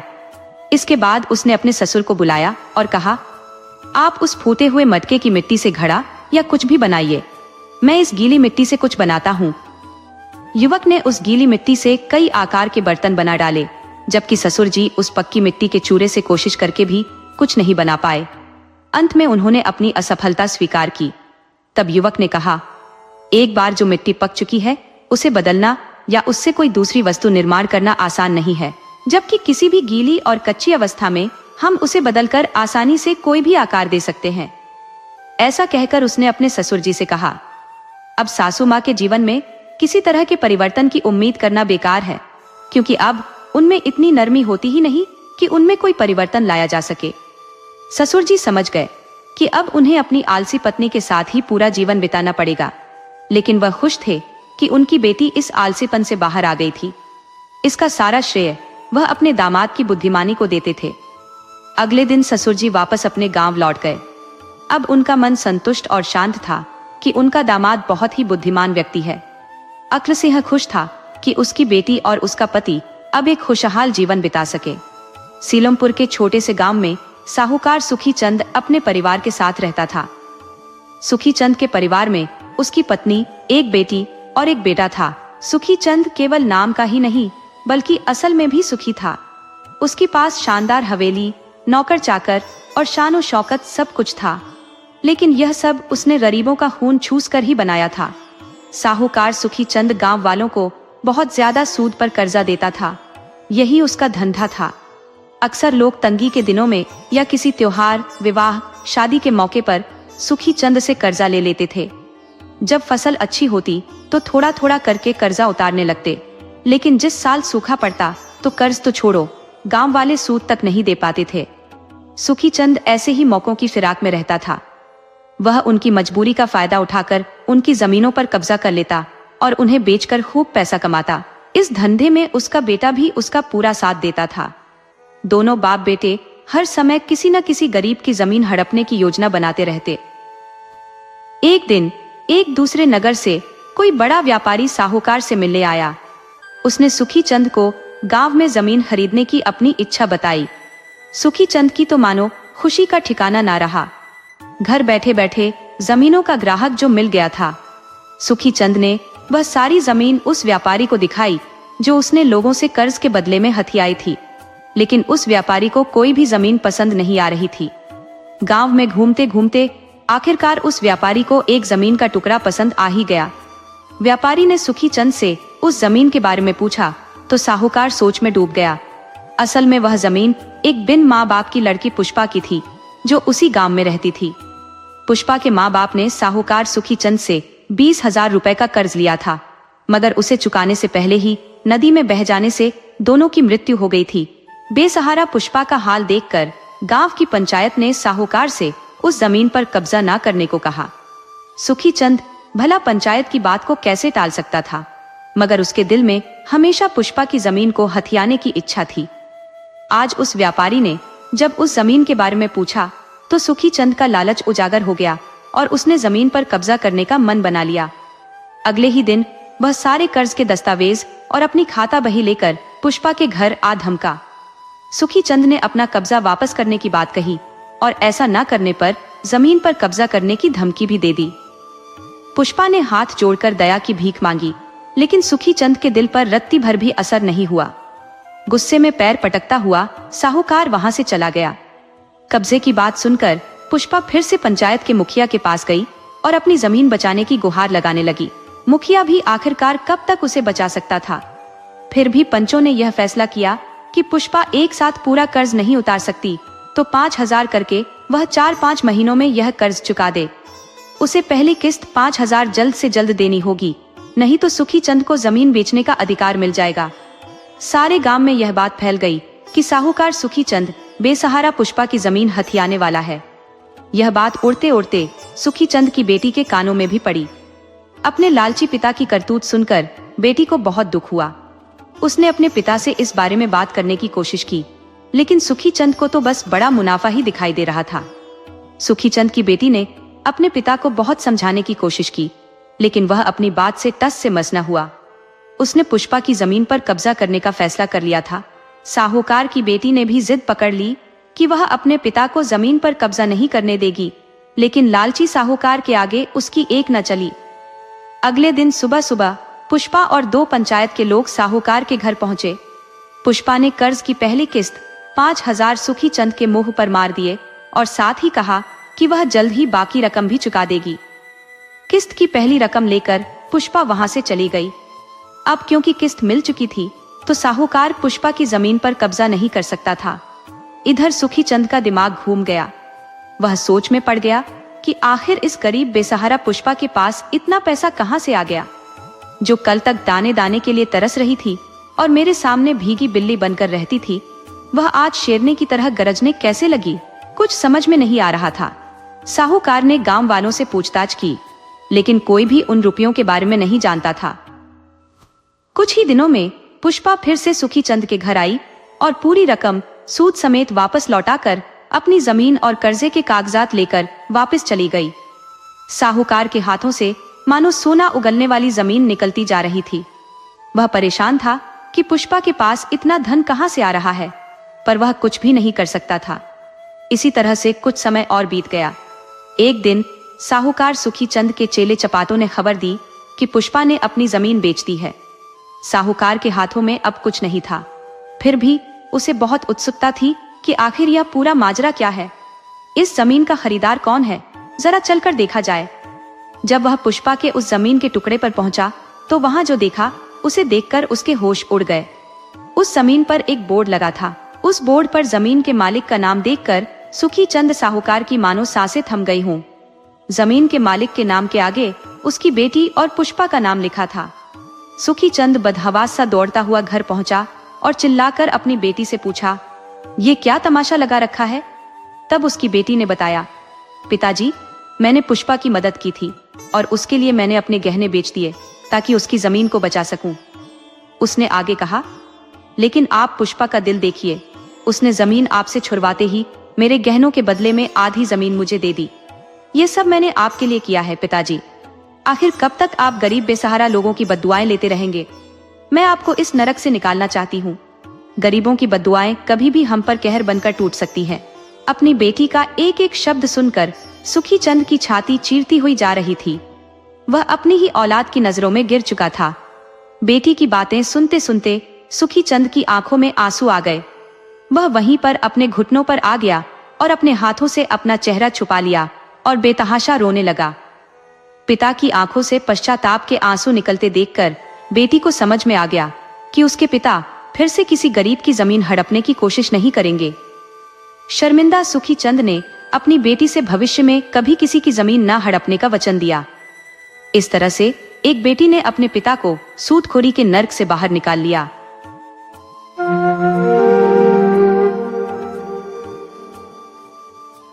पुराने समय की बात है। एक गांव में श्रीमान दामोदर शास्त्री नामक व्यक्ति निवास करते थे। शास्त्री जी अत्यंत विद्वान और उत्कृष्ट कवि थे, जिनकी विद्वता दूर दूर तक ख्याति प्राप्त थी। एक बार वे मिथिला से अपने गांव की ओर पैदल यात्रा कर रहे थे। मार्ग लंबा था और उन्हें समय समय पर विश्राम लेना पड़ता था। उनके पास खाने पीने के लिए थोड़े से सत्तू और लड्डू थे। उस दिन भीषण गर्मी थी और शास्त्री जी पसीने से लथपथ हो चुके थे। यात्रा के दौरान उन्हें एक सुरम्य जलाशय दिखा, जिसके चारों ओर घने और छायादार वृक्षों की श्रृंखला थी। वह स्थान इतना रमणीय था कि किसी भी थके हुए व्यक्ति की थकान को हरने में सक्षम था। जब शास्त्री जी वहां पहुंचे तो उनका मन प्रसन्न हो गया। उन्होंने एक घने वृक्ष की छाया में बैठकर विश्राम करने का विचार किया। जैसे ही वे लेटे, उन्हें गहरी नींद आ गई। काफी देर सोने के बाद उन्होंने जलाशय में स्नान किया। स्नान के पश्चात उन्होंने अपने लोटे में पानी भरकर सत्तू घोलना प्रारंभ किया। साथ ही थैले से 2 लड्डू निकाले और खाने की तैयारी करने लगे। उसी समय दूर से एक थका हारा और पसीने से तरबतर व्यक्ति लड़खड़ाता हुआ उनकी ओर आता देखा। उसकी हालत देख शास्त्री जी ने उसे बड़े ही स्नेहपूर्वक आमंत्रित किया। आओ भाई, बैठो, पहले अपना पसीना सुखा लो। जब वह व्यक्ति कुछ राहत में आया तो शास्त्री जी ने उसे सत्तू पीने के लिए दिया, जिसे उसने कृतज्ञता पूर्वक स्वीकार किया। बातचीत के दौरान परिचय हुआ। वह व्यक्ति राजकुमार चंद्रदत्त निकला। राजकुमार ने आदर पूर्वक कहा, शास्त्री जी, आपकी विद्वता के चर्चे मैं दरबार में सुनता आया हूँ। आप जैसे महानुभाव का सम्मान हमारे लिए गौरव की बात है। शास्त्री जी ने विनम्रता से पूछा, राजकुमार, आप इस निर्जन जंगल में पैदल कैसे आ पहुंचे? चंद्रदत्त ने गहरी सांस लेते हुए कहा, मैं अपने अश्व पर सवार होकर कुछ साथियों के साथ शिकार खेलने निकला था। एक हिरण का पीछा करते करते मैं अपने साथियों से बिछड़ गया। जंगल में गहराई तक पहुंचने पर एक जलाशय दिखा। मेरा घोड़ा और मैं दोनों प्यासे थे। जैसे ही अश्व ने पानी पिया, एक विशालकाय मगरमच्छ ने उसे अपने जबड़ों में दबोच लिया। मैंने उसे बचाने का भरसक प्रयास किया, किंतु वह असफल रहा। मेरा प्रिय अश्व मगरमच्छ का ग्रास बन गया। मैं दुखी मन से वहां से निकल पड़ा और भटकते हुए यहाँ तक आ पहुंचा। शास्त्री जी ने सांत्वना देते हुए कहा, राजकुमार, जीवन में हर घटना प्रभु की इच्छा से होती है। आप धैर्य रखें और कुछ भोजन ग्रहण करें। शास्त्री जी ने आत्मीयता से चंद्रदत्त को 2 लड्डू दिए और स्वयं भी 2 लड्डू लेकर खाने लगे। भोजन के पश्चात उन्होंने जल ग्रहण किया और फिर दोनों विश्राम हेतु लेट गए। वार्तालाप के दौरान चंद्रदत्त अपने राज्य के विविध पहलुओं का वर्णन करने लगे। इसी बीच शास्त्री जी की दृष्टि सरोवर के किनारे बैठे एक कौवे पर पड़ी। वह कौवा अत्यंत विचित्र ढंग से व्यवहार कर रहा था। वह अपने चोंच को बार बार पानी में डुबोता और फिर एक पत्थर पर रगड़ता, मानो किसी अनकही गुत्थी को सुलझाने का प्रयास कर रहा हो। यह दृश्य देखकर शास्त्री जी के मन से सहज ही 2 काव्य पंक्तियां निकल पड़ी। घिसता है, रुक रुक लगता पानी, तेरे मन की बात कलिए, मैंने सब कुछ जानी। राजकुमार चंद्रदत्त ने विस्मय से शास्त्री जी की ओर देखा और कहा, शास्त्री जी, यह तो विलक्षण काव्य है। आपकी ख्याति सचमुच औचित्यपूर्ण है। आपकी कवित्व शक्ति अद्वितीय है। शास्त्री जी मुस्कुराए और बोले, राजकुमार, यह तो उस कौवे की चतुराई देखकर अनायास ही निकल आया, परंतु प्रकृति के ऐसे रचनात्मक दृश्य कभी कभी मानव मस्तिष्क में गहरी छाप छोड़ देते हैं। चंद्रदत्त ने वह पंक्तियां हृदयस्थ कर ली और उनसे आग्रह किया कि वह इन्हें फिर से दोहराए। शास्त्री जी ने काव्य को पुनः पाठ किया। दोनों ने एक दूसरे से विदा ली और अपने अपने मार्ग पर अग्रसर हो गए। जब चंद्रदत्त अपने महल पहुंचे तो वह पंक्तियां अक्सर गुनगुनाने लगे। उनके लिए वह पंक्तियां केवल एक कवि की कल्पना नहीं थी, बल्कि उसमें प्रकृति और मानव मन की अद्भुत अभिव्यक्ति दिखाई देती थी। चंद्रदत्त, जो कि एक योग्य और प्रजावत्सल युवराज थे, जल्द ही मगध के राजा बनने वाले थे। लेकिन राज्याभिषेक के इस सुखद अवसर पर विघ्न आ खड़ा हुआ। वृद्ध राजा की अकस्मात मृत्यु ने उन्हें शोक में डाल दिया। नई जिम्मेदारियों के साथ चंद्रदत्त को राज्य की बागडोर संभालनी पड़ी। दूसरी ओर कुछ धूर्त और स्वार्थी मंत्री सत्ता हथियाने के लिए षड्यंत्र रच रहे थे। उनके षड्यंत्र का मुख्य अंग था राज्य का शाही हजाम गोपाल। उन मंत्रियों ने गोपाल को अपने पक्ष में मिला लिया और कहा, यही वह उपयुक्त समय है जब हम सत्ता में बदलाव कर सकते हैं। भूतपूर्व राजा के शासनकाल में हमने जो अनियमितताएं की हैं, उन्हें छुपाने का यही अवसर है। अब चंद्रदत्त के विषय में गोपाल को भलीभांति ज्ञात था कि यदि उनकी योजना असफल हुई तो उन्हें कारागार में डाल दिया जाएगा। चंद्रदत्त दूरदर्शी और विवेकशील राजा थे, जिनका प्रजा पर गहरा प्रभाव था। षड्यंत्रकारी मंत्री ने चिंतित स्वर में कहा, इसलिए शीघ्र ही उन्हें परलोक की यात्रा पर भेजना अनिवार्य हो गया है। गोपाल ने कुटिलता भरे स्वर में कहा, आप निश्चिंत रहें मंत्री जी, शीघ्र ही मुझे चंद्रदत्त की सेवा में बुलाया जाएगा। मैं उनकी दाढ़ी बनाऊंगा और मेरा पहला वार ही आपकी समस्या को सदा के लिए समाप्त कर देगा। मंत्री ने प्रसन्न होकर कहा, शाबाश, तुम्हें ऐसा पुरस्कार दिया जाएगा जिसकी तुमने कभी कल्पना भी नहीं की होगी। अब यहाँ से चले जाओ। यदि किसी ने देख लिया और चंद्रदत्त को पता चल गया तो तुम्हारी जान खतरे में पड़ जाएगी। गोपाल तुरंत वहां से निकल पड़ा। इस गूढ़ षड्यंत्र से अनजान चंद्रदत्त अपनी प्रजा के हित के लिए नए नियमों का निर्माण कर रहे थे। वह राज्य में फैले भ्रष्टाचार पर अंकुश लगाने के लिए संकल्पित थे और सभी भ्रष्ट अधिकारियों को अपने मंत्रिमंडल से हटाना चाहते थे। एक दिन चंद्रदत्त ने गोपाल नाई को राजमहल में बुलावा भेजा। गोपाल अत्यंत प्रसन्न था। वह इस अवसर की प्रतीक्षा लंबे समय से कर रहा था। अपनी कुटिल योजनाओं को साकार होते देखने की लालसा में वह अपने औजारों के साथ राजमहल में पहुंचा। महाराज की जय हो, आपने मुझे याद किया, ये मेरे लिए सौभाग्य की बात है, गोपाल ने सिर झुकाकर कहा। चंद्रदत्त गंभीर स्वर में बोले, राज्य में कुछ उपद्रवी तत्व अशांति फैला रहे हैं। हमें उन्हें उनके अपराधों का दंड देकर न्याय स्थापित करना होगा। क्या तुम्हें पता है ये विघटनकारी तत्व कौन है? गोपाल ने विनम्रता से कहा, महाराज, मैं शीघ्र अपना कार्य आरंभ करता हूँ। उसने पानी लिया और अपने उस्तरे को पत्थर पर तेज करने लगा। इसी बीच एक गुप्तचर राजा के पास आया और उनके कान में कुछ गुप्त मंत्रणा करके चला गया। गोपाल यह सुन नहीं पाया, परंतु उसके मन में संदेह उत्पन्न हो गया। उसे लगा कि राजा को उसकी कुटिल योजना की भनक लग गई है। उसने अपना कार्य शीघ्र पूरा करने का निश्चय किया। उस्तरे की धार जांचते हुए उसने पानी में डुबोया। तभी चंद्रदत्त ने अचानक कहा, घुसता है घिसता है निरंतर पानी में तेरी जिद के अंदर। राजा के यह शब्द सुनते ही गोपाल का हाथ कांप गया और उसका उस्तरा नीचे गिर गया। उसका चेहरा भय से पीला पड़ गया। उसे लगा कि गुप्तचर ने राजा को सब कुछ बता दिया है। उसने मन ही मन सोचा, अब मेरे प्राण नहीं बचेंगे, मेरा मृत्यु दंड निश्चित है। राजा चंद्रदत्त के चरणों में तुरंत ही गिरकर नायक द्रवित होकर विलाप करने लगा। क्षमा प्रार्थी हूँ महाराज, कृपा करें, मैं लोभ में अंधा होकर षड्यंत्रकारियों के जाल में फंस गया था।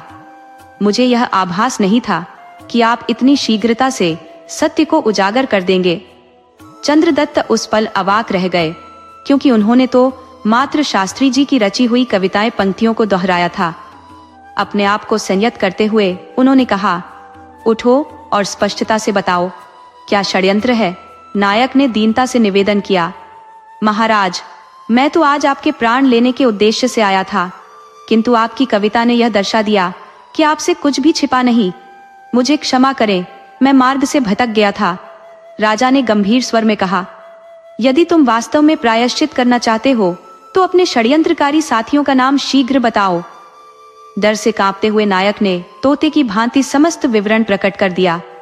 चंद्रदत्त ने तत्काल सैनिकों को बुलाकर षड्यंत्रकारियों की गिरफ्तारी के आदेश दिए।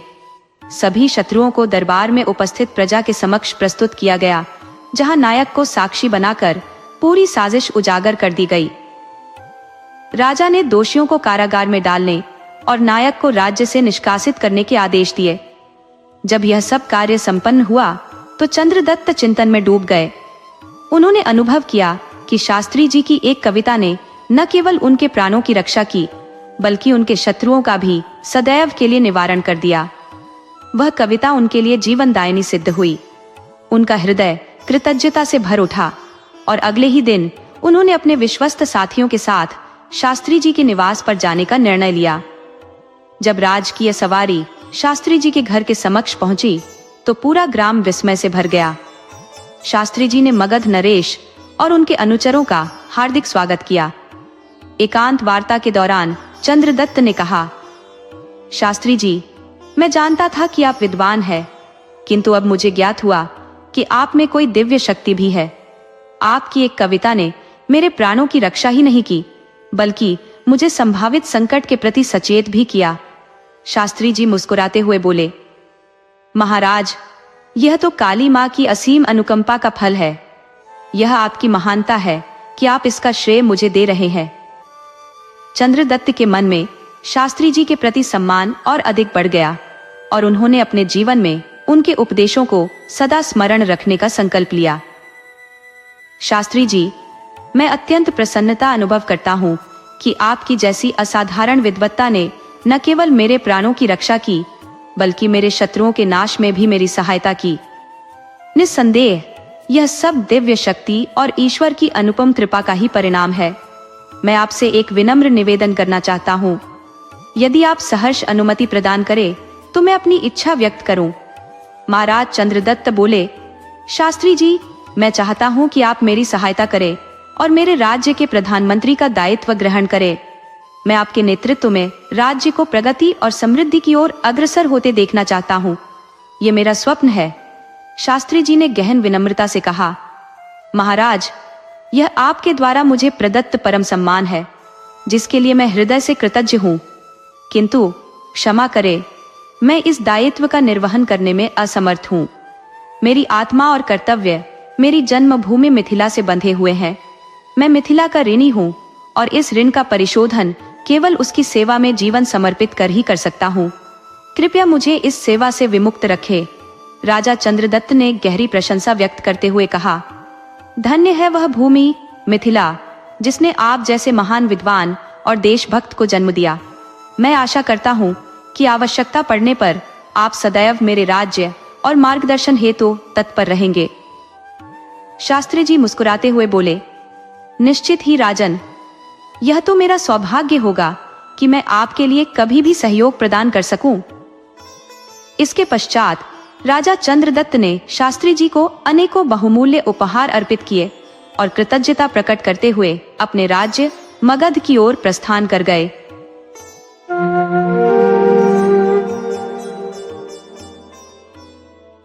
गांव के मशहूर ठाकुर परिवार में शहनाइयां बज रही थी। हवेली को रंग बिरंगी लाइटों और फूलों से सजाया गया था। ये मौका था ठाकुर हुकुम सिंह के बड़े बेटे हरेन की शादी का। पूरा गांव इस शादी को देखने के लिए उमड़ पड़ा था। हरेन एक सीधा सादा और नेक दिल का इंसान था, जबकि उसकी माँ सावित्री देवी घर की सबसे तेज तर्रार महिला मानी जाती थी। उन्होंने अपने बेटे के लिए एक खूबसूरत, सुसंस्कृत और संस्कारी लड़की ढूंढी थी, मीरा।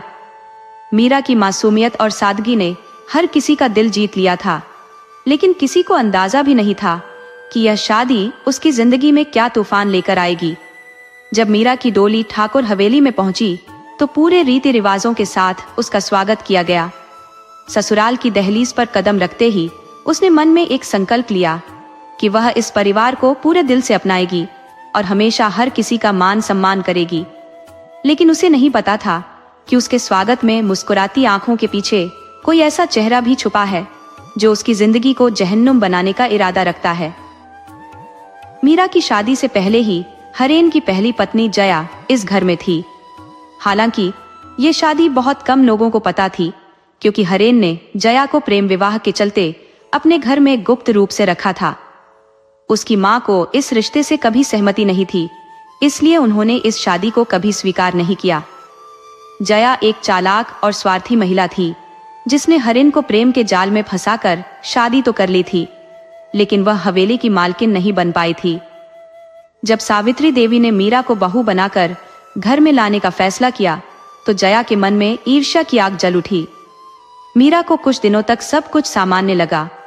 वह पूरे दिल से घर के सभी कामों में हाथ बटाने लगी। उसकी सादगी और मीठे स्वभाव ने नौकर चाकर से लेकर घर के अन्य सदस्यों तक को उसका कायल बना दिया। हरेन भी धीरे धीरे मीरा के प्रति आकर्षित होने लगा। यह सब जया के लिए असहनीय था। उसे डर था कि अगर हरेन का मन मीरा में रम गया तो वह हमेशा के लिए पराई हो जाएगी। उसने मन ही मन तय कर लिया कि मीरा को इस घर से निकालकर ही दम लेगी। जया की चालें शुरू हो चुकी थी। एक दिन जब मीरा रसोई में खाना बना रही थी तो अचानक उसकी नजर खिड़की पर खड़ी एक परछाई पर पड़ी। वह कुछ समझ पाती इससे पहले ही वहां कोई नहीं था। उसने सोचा कि यह उसका भ्रम होगा, लेकिन यह केवल शुरुआत थी। अगली सुबह जब ठाकुर साहब अपनी सुबह की चाय पी रहे थे तो उनके कप में एक अजीब सी गंध आई। उन्होंने तुरंत चाय छोड़ दी और गुस्से में नौकरों को डांटने लगे। तभी जया ने मौका देखकर कहा, बाऊजी, ये चाय तो मीरा ने बनाई थी, कहीं गलती से कुछ पड़ तो नहीं गया? मीरा अवाक रह गई। उसने सफाई दी कि उसने चाय में कुछ नहीं मिलाया, लेकिन शक का बीज बो दिया गया था। यह जया की पहली चाल थी। वह जानती थी कि सीधे तौर पर मीरा को हटाना आसान नहीं होगा, इसीलिए उसने उसे बदनाम करने का तरीका अपनाया। कुछ दिनों बाद जया ने एक और चाल चली। उसने अपने एक विश्वास पात्र नौकर से मीरा के कमरे में गहनों का डिब्बा छुपा दिया। फिर घर में हंगामा खड़ा कर दिया कि उसके गहने चोरी हो गए हैं। पूरे घर की तलाशी ली गई और जब गहनों का डिब्बा मीरा के कमरे से निकला तो सबकी आंखें चौड़ी रह गई। सावित्री देवी का गुस्सा 7वें आसमान पर था। बहू बनकर आई हो और चोरी करने लगी, शर्म आनी चाहिए, उन्होंने गुस्से में कहा। मीरा ने बार बार सफाई दी कि उसने कुछ नहीं किया, लेकिन सबके मन में शक की लकीर खींच चुकी थी। हरेन भी परेशान था, लेकिन बिना सबूत के कुछ नहीं कह सकता था। वह मीरा से बहुत प्यार करने लगा था, लेकिन अपनी मां की अवहेलना भी नहीं कर सकता था। जया अपनी योजना में सफल हो रही थी। मीरा अब घर के सभी सदस्यों की नजरों में संदिग्ध बन चुकी थी, लेकिन उसने हार मानने की बजाय यह तय किया कि वह इस झूठ को बेनकाब करके रहेगी। उसने सोचा कि जो भी उसके खिलाफ साजिश कर रहा है उसे खुद ही पकड़ना होगा। उस रात मीरा अपने कमरे में बैठकर सोच रही थी कि आखिर कौन उसके खिलाफ इतना कुछ कर रहा है। तभी उसे दरवाजे के पीछे से किसी के चलने की हल्की सी आवाज आई। वह चौंक गई और धीरे धीरे जाकर दरवाजे के पास खड़ी हो गई। उसने देखा कि कोई परछाई खिड़की से बाहर निकल रही थी। यह जया थी, लेकिन मीरा अब भी इस बात से अनजान थी। मीरा को एहसास हो गया था कि हवेली में कोई उसके खिलाफ साजिश रच रहा है। अब वह पूरी तरह सतर्क हो गई थी। उसे अभी नहीं पता था कि यह सब करने वाली कोई और नहीं बल्कि हरेन की पहली पत्नी जया ही है। लेकिन जब उसे इस सच का पता चलेगा तब उसकी दुनिया पूरी तरह हिल जाएगी। जया की साजिशें रंग लाने लगी थी। मीरा के खिलाफ घर में धीरे धीरे अविश्वास बढ़ रहा था। हरेन उससे प्यार तो करता था, लेकिन मां की भावनाओं के आगे चुप था। सावित्री देवी की नजरों में मीरा अब पहले जैसी आदर्श बहू नहीं रही थी। उसे हर वक्त इस बात का डर सताने लगा कि अगर वह जल्द ही खुद को निर्दोष साबित नहीं कर पाई तो ये घर उसके लिए नरक बन जाएगा। जया ने इस बीच अपनी अगली चाल चलने की तैयारी कर ली थी। वह जानती थी कि मीरा को हवेली से निकालना इतना आसान नहीं होगा, लेकिन अगर वह उसे हरेन की नजरों में गिरा दे तो उसका काम और आसान हो सकता था। एक दिन उसने हरेन को संकेतों में यह जताने की कोशिश की कि मीरा के किसी और से संबंध है। मीरा उस वक्त आंगन में बैठी थी जब जया ने हरेन के पास आकर धीमी आवाज में कहा, भैया, मुझे कुछ ठीक नहीं लग रहा। मैं कुछ नहीं कह सकती, लेकिन तुम अपनी आंखों से देख लो। कुछ बातें कहने से ज्यादा देखने में समझ आती है। हरेन चौंक गया। उसने जया से साफ साफ कहने को कहा, लेकिन वह बस इतना कहकर चली गई कि वह सबूत के बिना कुछ नहीं कह सकती। हरेन के दिमाग में शक का बीज डालकर जया ने अगला कदम उठाया। रात होते ही जया ने हवेली के नौकर रघु को बुलाया। रघु पर उसे पूरा भरोसा था, क्योंकि उसने कई बार उसके छोटे मोटे काम किए थे। जया ने उसे कुछ पैसे देकर कहा, कल रात तुम मीरा के कमरे के पास जाओ और वहां उसकी किसी से बातचीत का बहाना बनाकर शोर मचाओ, मैं बाकी संभाल लूंगी। रघु ने वैसा ही किया। आधी रात को जब सब गहरी नींद में थे तब अचानक हवेली में शोर मच गया। रघु मीरा के कमरे के बाहर खड़ा था और जोर जोर से कह रहा था, छोड़ो मुझे, मैं यहाँ चोरी करने नहीं आया, मुझे गलत मत समझो। मीरा अचानक नींद से जागी और दरवाजा खोलते ही चौंक गई। रघु की यह हालत देखकर पूरे घर वाले भी जाग गए। सावित्री देवी, हरेन और बाकी सभी लोग दौड़कर वहां पहुंच गए। हरेन ने गुस्से में आकर रघु को पकड़ लिया और कड़क आवाज में पूछा, साफ साफ बता, यहाँ क्या कर रहा था? रघु ने झूठी घबराहट दिखाते हुए कहा, मुझे मीरा बीवी ने बुलाया था, मैं यहाँ से जा ही रहा था कि आपने पकड़ लिया। मीरा हक्का बक्का रह गई। ये झूठ बोल रहा है, मैंने इसे नहीं बुलाया। उसने सफाई देने की कोशिश की, लेकिन सावित्री देवी की नजरों में उसके लिए पहले से ही अविश्वास बैठ चुका था। जया ने मौका देखकर आग में घी डाल दिया। बाऊजी, मुझे तो पहले से शक था कि कुछ गड़बड़ है। कोई लड़की आधी रात को किसी नौकर को अपने कमरे में क्यों बुलाएगी? हरेन ने कुछ नहीं कहा, लेकिन उसकी आंखों में भी एक अजीब सा संदेह झलकने लगा। मीरा उसकी चुप्पी से चुप गई। मीरा ने रघु को ध्यान से देखा। उसे महसूस हुआ कि वह कुछ छुपा रहा है। उसने हिम्मत करके कहा, अगर मैंने तुम्हें बुलाया था तो कोई सबूत दिखाओ, ये बताओ कि मैंने क्या कहा था। रघु घबरा गया। उसे इसका जवाब नहीं सूझा। वह कुछ बोल पाता इससे पहले ही जया बीच में बोल पड़ी, बहू, अगर कुछ गलत नहीं किया तो इतना परेशान क्यों हो रही हो? मीरा की आंखों में आंसू थे। उसने हरेन की तरफ देखा, लेकिन वह चुप था। ये चुप्पी उसके दिल पर गहरी चोट कर गई। रात बीती, लेकिन यह घटना मीरा के मन में घर कर गई। उसे समझ आ गया था कि यह महज एक संयोग नहीं हो सकता। कोई उसके खिलाफ साजिश रच रहा था, लेकिन कौन और क्यों? मीरा अब सतर्क हो गई थी। उसने तय किया कि वह अपने ऊपर लगे झूठे आरोपों का सच सामने लाकर रहेगी। उसने रात भर बैठकर सोचा कि आखिर यह साजिश कौन रच रहा है। उसे यह अंदाजा तो था कि घर में किसी को उसकी मौजूदगी बर्दाश्त नहीं हो रही, लेकिन जया की असली सच्चाई से वह अब भी अनजान थी। अगले दिन मीरा ने जानबूझकर रसोई में जाकर जया के पास बात करने की कोशिश की। उसने हल्के फुल्के अंदाज में कहा, भाभी, कल रात की घटना बहुत अजीब थी, है ना? मुझे तो समझ ही नहीं आ रहा कि यह सब कैसे हुआ। जया मुस्कुराई और जवाब दिया, हाँ बहन, कभी कभी ऐसे हादसे हो जाते हैं, लेकिन अब तुम्हें सतर्क रहना चाहिए। आखिर तुम्हारी इज्जत का सवाल है। मीरा को जया की मुस्कान में कुछ अजीब लगा। ये मुस्कान सहानुभूति की नहीं, बल्कि जीत की थी। लेकिन मीरा अभी कुछ कहने की स्थिति में नहीं थी। उधर हरेन अब भी सोच में पड़ा था। उसे मीरा से बहुत लगाव था, लेकिन वह माँ की बातों को नजरअंदाज नहीं कर सकता था। जया की बातों ने उसके मन में हल्का सा शक डाल दिया था। उसने मीरा से कुछ नहीं कहा, लेकिन दूरी बनाए रखने लगा। जया को एहसास हो गया था कि उसकी योजना सही दिशा में जा रही है। अब उसे बस एक बड़ा वार करना था, जिससे मीरा को इस हवेली से बाहर का रास्ता दिखाया जा सके। मीरा को अब तक यह समझ नहीं आया था कि उसके खिलाफ कौन सा बड़ा षड्यंत्र तैयार हो रहा है। वह बस यह जानती थी कि उसे अब और सावधान रहना होगा, नहीं तो उसकी दुनिया उजड़ जाएगी। लेकिन क्या वह समय रहते सच का पर्दाफाश कर पाएगी, या जया की अगली चाल उसे और भी बड़ी मुसीबत में डाल देगी? जया अब पूरी तरह से अपने खेल में आगे बढ़ चुकी थी। वह जानती थी कि मीरा को घर से निकालने के लिए सिर्फ शक का बीज बोना काफी नहीं होगा, बल्कि कोई ठोस सबूत भी बनाना होगा। हरेन के मन में शक डालने के बाद अब उसे सावित्री देवी को पूरी तरह अपने पक्ष में करना था।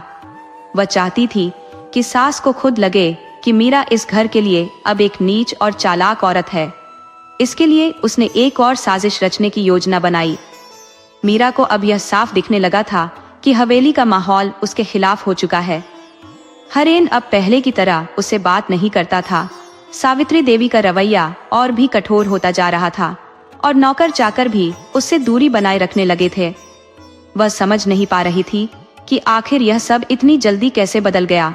एक दिन सावित्री देवी पूजा के लिए अपने गहनों का डिब्बा निकालने गई, लेकिन उन्होंने देखा कि उनकी सबसे कीमती हार वहां नहीं था। उन्होंने घबराकर घर के सभी लोगों को बुलाया और गुस्से में चिल्लाई, मेरा हार कहाँ गया?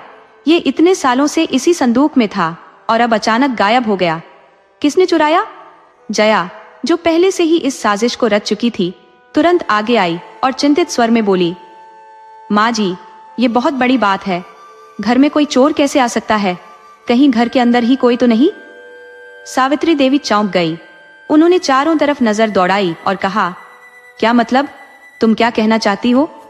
जया ने कुछ कहने से पहले थोड़ा संकोच दिखाया, फिर धीरे से बोली, माँ जी, मुझे कुछ कहना तो नहीं चाहिए, लेकिन मीरा भाभी की हरकतें कुछ दिनों से अजीब लग रही है।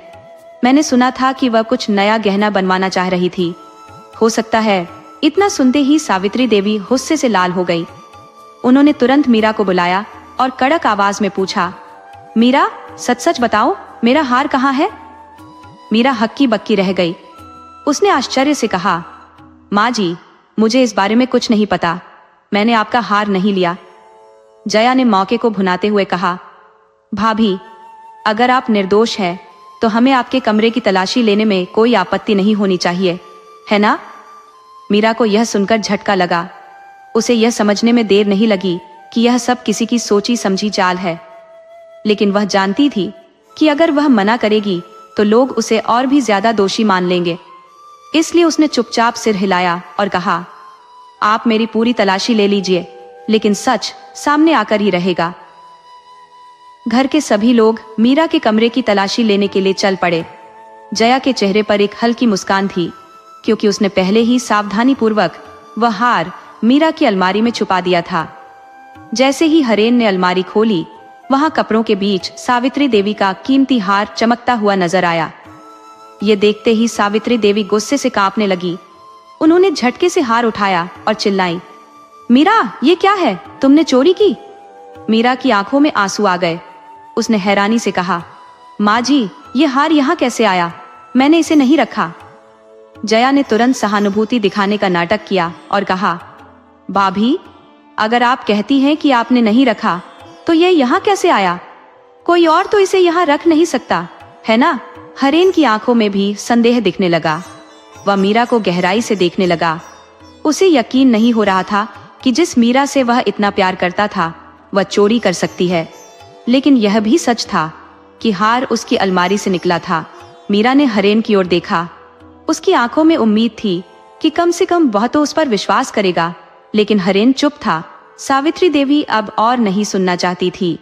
उन्होंने कड़क आवाज में कहा, मीरा, मैं यह नहीं सह सकती कि इस घर की बहू चोर निकले। तुम्हें इस घर में रहने का कोई हक नहीं। अब बहुत हो गया। हरेन, इसे अभी के अभी मायके भेज दो। मीरा ने हरेन का हाथ पकड़ते हुए कहा, हरेन, मैं निर्दोष हूँ, मुझे घर से मत निकालो। लेकिन हरेन ने धीरे से अपना हाथ छुड़ा लिया और बोला, मीरा, मैं सच नहीं जानता, लेकिन यह सब देखकर मैं भी कुछ कहने की स्थिति में नहीं हूँ। मीरा का दिल टूट गया। उसे अब समझ आ चुका था कि उसकी लड़ाई सिर्फ जया से नहीं, बल्कि पूरे घर से है। लेकिन उसने हार मानने से इनकार कर दिया। वह सीधा मंदिर के सामने गई और भगवान के चरणों में सिर रख दिया। उसकी आंखों से आंसू बहने लगे। उसने कसम खाई कि वह अपनी सच्चाई साबित करके रहेगी। जया ने विजयी मुस्कान के साथ मीरा को मायके जाते हुए देखा। उसे लगा कि उसकी योजना पूरी तरह सफल हो गई है, लेकिन वह यह नहीं जानती थी कि मीरा इतनी आसानी से हार मानने वाली नहीं थी। मीरा को अपनी सच्चाई साबित करने के लिए किसका सहारा मिलेगा?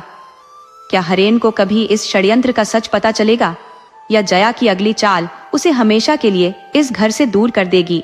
मीरा मायके लौट आई थी, लेकिन उसका मन अब भी ससुराल में ही अटका हुआ था। उसने अपने माता पिता को कुछ नहीं बताया कि उसके साथ क्या हुआ, लेकिन उसकी आंखों में बसे आंसू और चेहरे की उदासी सब कुछ बयान कर रही थी। उसकी माँ ने उसे गले से लगाते हुए पूछा, बेटा, क्या हुआ? हरेन ने कुछ कहा क्या? मीरा ने जबरन मुस्कान लाते हुए कहा, नहीं माँ, बस थोड़ी थकान लग रही है। माँ जानती थी कि उसकी बेटी कुछ छुपा रही है, लेकिन उसने जबरदस्ती कुछ पूछना सही नहीं समझा। मीरा अपने कमरे में जाकर बिस्तर पर गिर पड़ी और सोचने लगी, आखिर यह सब मेरे साथ क्यों हो रहा है? मैंने तो हमेशा घर की भलाई के लिए सोचा, फिर भी मुझे ही दोषी ठहरा दिया गया। इधर जया हवेली में अपनी जीत का जश्न मना रही थी। सावित्री देवी अब पूरी तरह से उसके पक्ष में थी और हरेन भी मीरा के बारे में ज्यादा बात नहीं करता था। नौकर चाकर भी जया को ही घर की असली मालकिन मानने लगे थे। लेकिन हरेन के मन में अब भी कुछ सवाल उठ रहे थे। उसने सोचा, मीरा क्या सच में ऐसा कर सकती है? क्या मैंने सही किया उसे जाने देने में? उसके मन में कई बार यह ख्याल आया कि वह मीरा से बात करे, लेकिन हर बार उसे जया के शब्द याद आते। अगर उसने चोरी नहीं की तो हार उसकी अलमारी में कैसे आया? ये सोचकर वो खुद को शांत कर लेता। जया को लगा कि अब मीरा हमेशा के लिए इस घर से बाहर हो चुकी है, लेकिन उसे पूरी तरह निश्चिंत होने के लिए एक आखिरी चाल चलनी थी। उसने सोचा कि अगर हरेन मीरा से मिलने गया तो कहीं ना कहीं उसके मन में सच्चाई जानने की इच्छा जाग सकती है। इसीलिए उसे हरेन का ध्यान पूरी तरह से अपने ऊपर केंद्रित करना था। एक दिन जब हरेन ऑफिस से लौटा तो जया जानबूझकर सीढ़ियों से गिरने का नाटक करने लगी। वह जोर से चिल्लाई, हरेन बचाओ! हरेन दौड़कर उसके पास पहुंचा। जया दर्द से कराह रही थी। डॉक्टर को बुलाया गया, जिसने बताया कि उसके पैर में हल्की मोच आ गई है और उसे कुछ दिनों तक आराम करना होगा। जया के चेहरे पर दर्द के साथ एक हल्की मुस्कान भी थी। अब हरेन पूरी तरह से उसकी देखभाल में व्यस्त हो जाएगा और मीरा को भूल जाएगा। उसने हरेन से प्यार से कहा, अब मैं कुछ भी काम नहीं कर पाऊंगी, तुम मेरे साथ बैठोगे ना? हरेन ने सिर हिलाया और वहीं बैठ गया। इस बहाने से जया ने हरेन का ध्यान पूरी तरह अपनी ओर खींच लिया। वह अब अपने मकसद में सफल हो चुकी थी। दूसरी ओर मीरा अपने मायके में चुपचाप बैठी नहीं रह सकती थी। उसे अपनी बेगुनाही साबित करनी थी। उसने सोचा, अगर मैंने हार की चोरी नहीं की तो फिर किसने की? और वह हार मेरी अलमारी में कैसे पहुंचा? उसे यह बात समझने में देर नहीं लगी कि यह जया की चाल हो सकती है। मीरा ने तय किया कि वह किसी भी हाल में सच का पता लगाएगी। उसने अपनी सहेली सीमा को बुलाया, जो उसी शहर में रहती थी। सीमा बचपन से ही मीरा की सबसे करीबी दोस्त थी। उसने सारी बात उसे बताई। सीमा ने गंभीर होकर कहा, मीरा, मुझे पूरा यकीन है कि इसमें कोई साजिश है, लेकिन हमें इसका सबूत चाहिए। मीरा ने कहा, हमें किसी भी तरह हवेली में जाकर पता लगाना होगा कि आखिर हुआ क्या था। सीमा ने कुछ सोचा और फिर कहा, मेरे पास एक तरीका है। अगले ही दिन सीमा ने नौकरानी के भेष में हवेली में काम मानने के लिए दरवाजे पर दस्तक दी। क्योंकि हवेली में पहले से ही काम करने वाली एक नौकरानी कुछ दिनों के लिए गांव गई थी, इसलिए सावित्री देवी ने उसे काम पर रख लिया। अब सीमा के पास मौका था सब कुछ करीब से देखने का। जया को इस नए नौकरानी पर शक तो हुआ, लेकिन वह ज्यादा ध्यान नहीं दे सकी, क्योंकि वह हरेन का भरोसा पूरी तरह जीतने में लगी थी। सीमा ने धीरे धीरे हवेली में सबकी गतिविधियों पर नजर रखनी शुरू कर दी। एक रात जब सभी सो चुके थे तो सीमा ने चुपके से जया के कमरे में जाने का सोचा, लेकिन तभी उसने देखा कि जया अपने कमरे में अकेले बैठकर खुद से बातें कर रही थी। मीरा को निकालना आसान था, लेकिन अब हरेन को पूरी तरह अपना बनाने में थोड़ी मेहनत लगेगी। सीमा को पूरा यकीन हो गया कि यही असली अपराधी है। उसने धीरे से अपने फोन में ये सब रिकॉर्ड कर लिया। सीमा ने तुरंत यह सबूत मीरा को भेजा। मीरा ने जब यह रिकॉर्डिंग सुनी तो उसकी आंखों में गुस्सा भर आया। उसने सोचा, अब मैं चुप नहीं बैठूंगी, ये जया की आखिरी चाल होगी। अब मीरा के पास अपनी सच्चाई साबित करने का पहला सबूत था, लेकिन क्या यह हरेन और सावित्री देवी को यकीन दिलाने के लिए काफी होगा, या जया कोई और चाल चलकर इस सबूत को भी गलत साबित कर देगी? सीमा ने जो सबूत भेजा था उसे देखकर मीरा का आत्मविश्वास लौट आया था। अब उसे यकीन हो गया था कि वह अपनी बेगुनाही साबित कर सकती है, लेकिन इसके लिए उसे सही समय और सही तरीका चुनना होगा। जया बहुत चालाक थी और अगर उसने जरा भी भनक पाली कि मीरा कुछ करने वाली है तो वह जरूर कोई और षड्यंत्र रच देगी। मीरा ने सीमा से कहा कि वह अभी हवेली में ही रुके और यह दिखाए कि वह बस एक साधारण नौकरानी है। सीमा हर रोज सावित्री देवी और हरेन की बातें ध्यान से सुनती, ताकि यह जान सके कि उनके मन में मीरा के लिए क्या विचार है। धीरे धीरे उसे समझ आया कि हरेन पूरी तरह से जया के प्रभाव में आ चुका था, लेकिन उसकी माँ के मन में अब भी कुछ संदेह था। शायद उन्हें कहीं ना कहीं लग रहा था कि जो हुआ वह पूरी तरह सही नहीं था। इधर जया ने भी अपनी नई योजना पर काम शुरू कर दिया था। उसने हरेन के सामने खुद को पूरी तरह मासूम दिखाने के लिए एक और चाल चली। उसने एक दिन जानबूझकर हरेन से कहा, हरेन, मुझे बहुत डर लग रहा है। ऐसा लग रहा है जैसे कोई हमें नुकसान पहुंचाने की कोशिश कर रहा है। हरेन ने चौंक कर पूछा, क्यों? ऐसा क्यों लग रहा है तुम्हें? जया ने घबराई आवाज में कहा, जब से मीरा गई है तब से मुझे अजीब अजीब चीजें महसूस हो रही है। मुझे लगता है कि कोई हमें देख रहा है, कोई हवेली में घुसने की कोशिश कर रहा है। हरेन ने जया को शांत किया और सोचा कि शायद वह बेवजह डर रही है, लेकिन जया ने बातों ही बातों में यह संकेत दे दिया कि मीरा किसी न किसी तरह से बदला लेने की कोशिश कर रही होगी। ये सुनकर हरेन थोड़ा सतर्क हो गया। सीमा ने यह सब सुना और तुरंत मीरा को बताया, जया फिर से कोई चाल चल रही है। मुझे लगता है कि वह तुम्हें और भी बुरा साबित करने की कोशिश करेगी। हमें जल्दी कुछ करना होगा। मीरा ने कहा, हमें हरेन और सावित्री देवी के सामने सबूत पेश करने होंगे, लेकिन ऐसा नहीं कि जया उसे गलत साबित कर सके। हमें उसे उसी के जाल में फंसाना होगा। मीरा ने एक नई योजना बनाई। उसने सीमा से कहा कि वह एक रात जया के कमरे में कुछ ऐसा करने की कोशिश करे जिससे उसकी सच्चाई खुद ब खुद सामने आ जाए। सीमा ने मौका पाकर जया के कमरे के दरवाजे के पास हल्की आवाजें निकालनी शुरू की, जैसे कोई कानाफूसी कर रहा हो। फिर उसने धीरे धीरे दरवाजे को खटखटाया और भाग गई। जया को लगा कि कोई सच में उसके कमरे में घुसने की कोशिश कर रहा है। वह घबरा गई और तेजी से दरवाजा खोलकर बाहर आई, लेकिन वहां कोई नहीं था। उसने इधर उधर देखा और बड़बड़ाने लगी, नहीं, यह नहीं हो सकता। मीरा वापस नहीं आ सकती। मैं जीत चुकी हूँ। सबूत कहीं नहीं बचा। अगर किसी को पता चल गया कि मैंने ही हार चुराया था तो सब खत्म हो जाएगा। तभी अचानक हवेली के मुख्य दरवाजे की लाइट जल गई और सामने हरेन खड़ा था। उसके हाथ में मोबाइल था जिसमें उसने सब रिकॉर्ड कर लिया था। जया का चेहरा फक पड़ गया। हरेन ने कठोर आवाज में कहा, क्या कहा तुमने? तुमने ही हार चुराया था? जया को समझ नहीं आ रहा था कि वह क्या कहे। उसने हड़बड़ाते हुए कहा, ना, नहीं हरेन, मैंने ऐसा कुछ नहीं कहा। मैं तो बस डर गई थी। लेकिन तभी सावित्री देवी भी वहां आ गई। उन्होंने गुस्से से जया को घूरते हुए कहा, तो यह सच है? तुमने ही मीरा को इस घर से निकलवाने की साजिश रची? जया की सारी चालें अब बेकार हो चुकी थी। उसने बहुत कोशिश की कि कोई बहाना बना सके, लेकिन अब कोई भी उसकी बातों पर भरोसा करने वाला नहीं था। हरेन को समझ आ गया था कि उसने कितनी बड़ी गलती कर दी थी। उसने बिना सोचे समझे मीरा को दोषी मान लिया और उस औरत पर भरोसा किया जिसने उसके पूरे परिवार को धोखा दिया। हरेन ने बिना कुछ कहे गाड़ी निकाली और सीधे मीरा के मायके पहुंच गया। जब मीरा ने दरवाजा खोला और हरेन को सामने देखा तो उसकी आंखों में गुस्सा और दुख दोनों झलक रहे थे। हरेन ने शर्मिंदा होकर कहा, मीरा, मुझे माफ कर दो। मैंने बहुत बड़ी गलती कर दी। मुझे समझ ही नहीं आया कि कौन अपना था और कौन पराया। जया ने हम सबको धोखा दिया। अगर तुम चाहो तो मुझे माफ मत करना, लेकिन प्लीज वापस चलो। ये घर तुम्हारा है, हमेशा तुम्हारा था। मीरा की आंखों में आंसू थे। वो बहुत कुछ कहना चाहती थी, लेकिन उसके शब्द नहीं निकल रहे थे।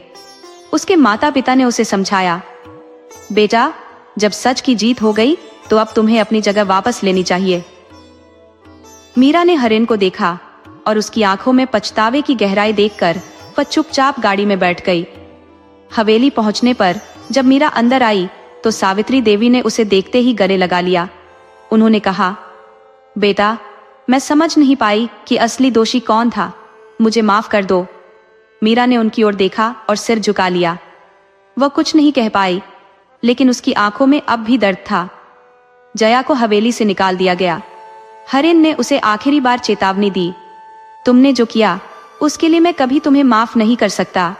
अब से इस घर में तुम्हारे लिए कोई जगह नहीं है। जया ने बहुत मिन्नतें की, लेकिन अब कोई उसे सुनने वाला नहीं था। मीरा को इंसाफ मिल गया था, लेकिन उसकी आंखों में अभी भी सवाल थे। क्या हरेन पर फिर से भरोसा किया जा सकता था? क्या एक बार टूटा रिश्ता फिर से जुड़ सकता था? क्या वह इस हवेली को फिर से अपना घर मान सकेगी? सत्य की जीत हो चुकी थी, लेकिन इस रिश्ते की अग्नि परीक्षा अभी भी बाकी थी। मीरा हवेली में लौट आई थी, लेकिन उसके दिल में अभी भी कई सवाल थे। क्या हरेन सच में बदल गया था? क्या वह अब उस पर भरोसा कर सकती थी? क्या यह वही घर था जहां से उसे अपमानित करके निकाला गया था? जब वह हवेली में दाखिल हुई तो वहां सब कुछ बदला बदला सा लग रहा था। सावित्री देवी अब पहले की तरह सख्त नहीं दिख रही थी। उनका चेहरा पश्चाताप से भरा हुआ था। हरेन भी हर पल उसके पास रहने की कोशिश कर रहा था, लेकिन मीरा के मन में अब भी एक दूरी बनी हुई थी। जया के जाने के बाद हवेली में अजीब सा सन्नाटा था। हर कोई समझ चुका था कि उन्होंने कितनी बड़ी भूल की थी। हरेन हर वक्त मीरा को यह एहसास दिलाने की कोशिश करता कि वह अब पहले जैसी नहीं रही।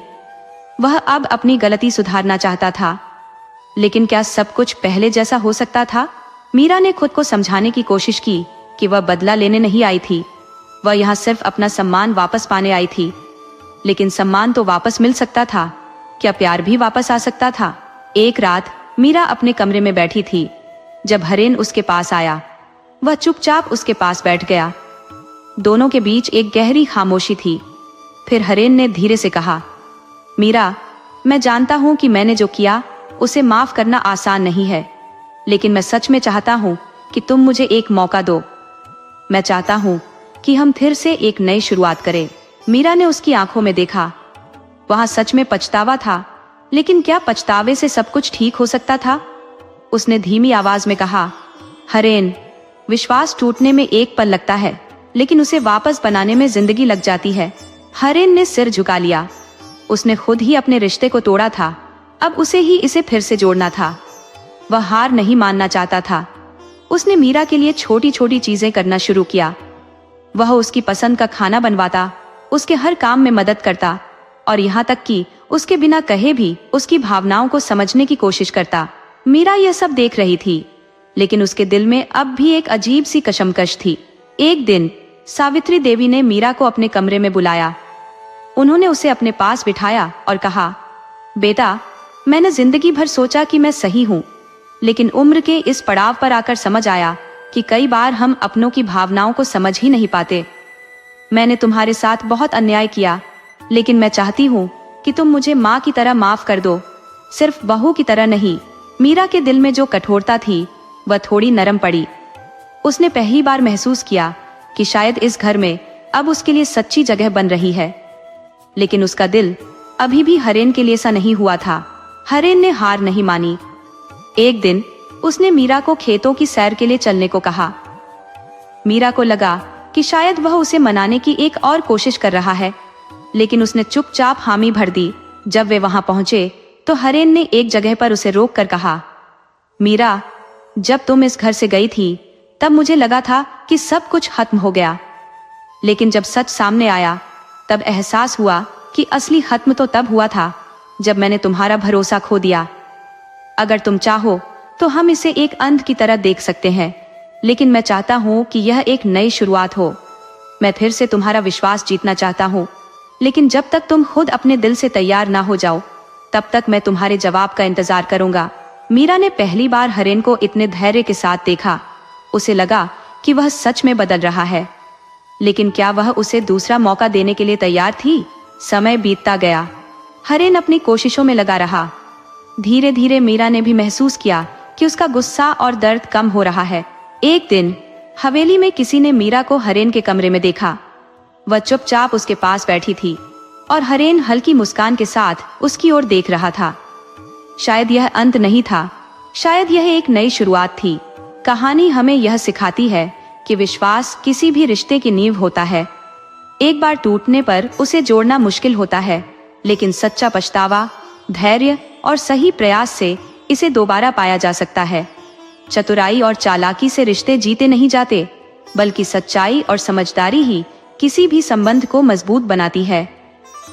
इस कहानी में मीरा ने अपमान सहकर भी धैर्य और आत्मसम्मान नहीं छोड़ा और हरेन ने अपनी गलती से सीख लेकर खुद को बदलने का प्रयास किया। अंततः सच्चे संबंध वही होते हैं जो समय की कसौटी पर खरे उतरते हैं।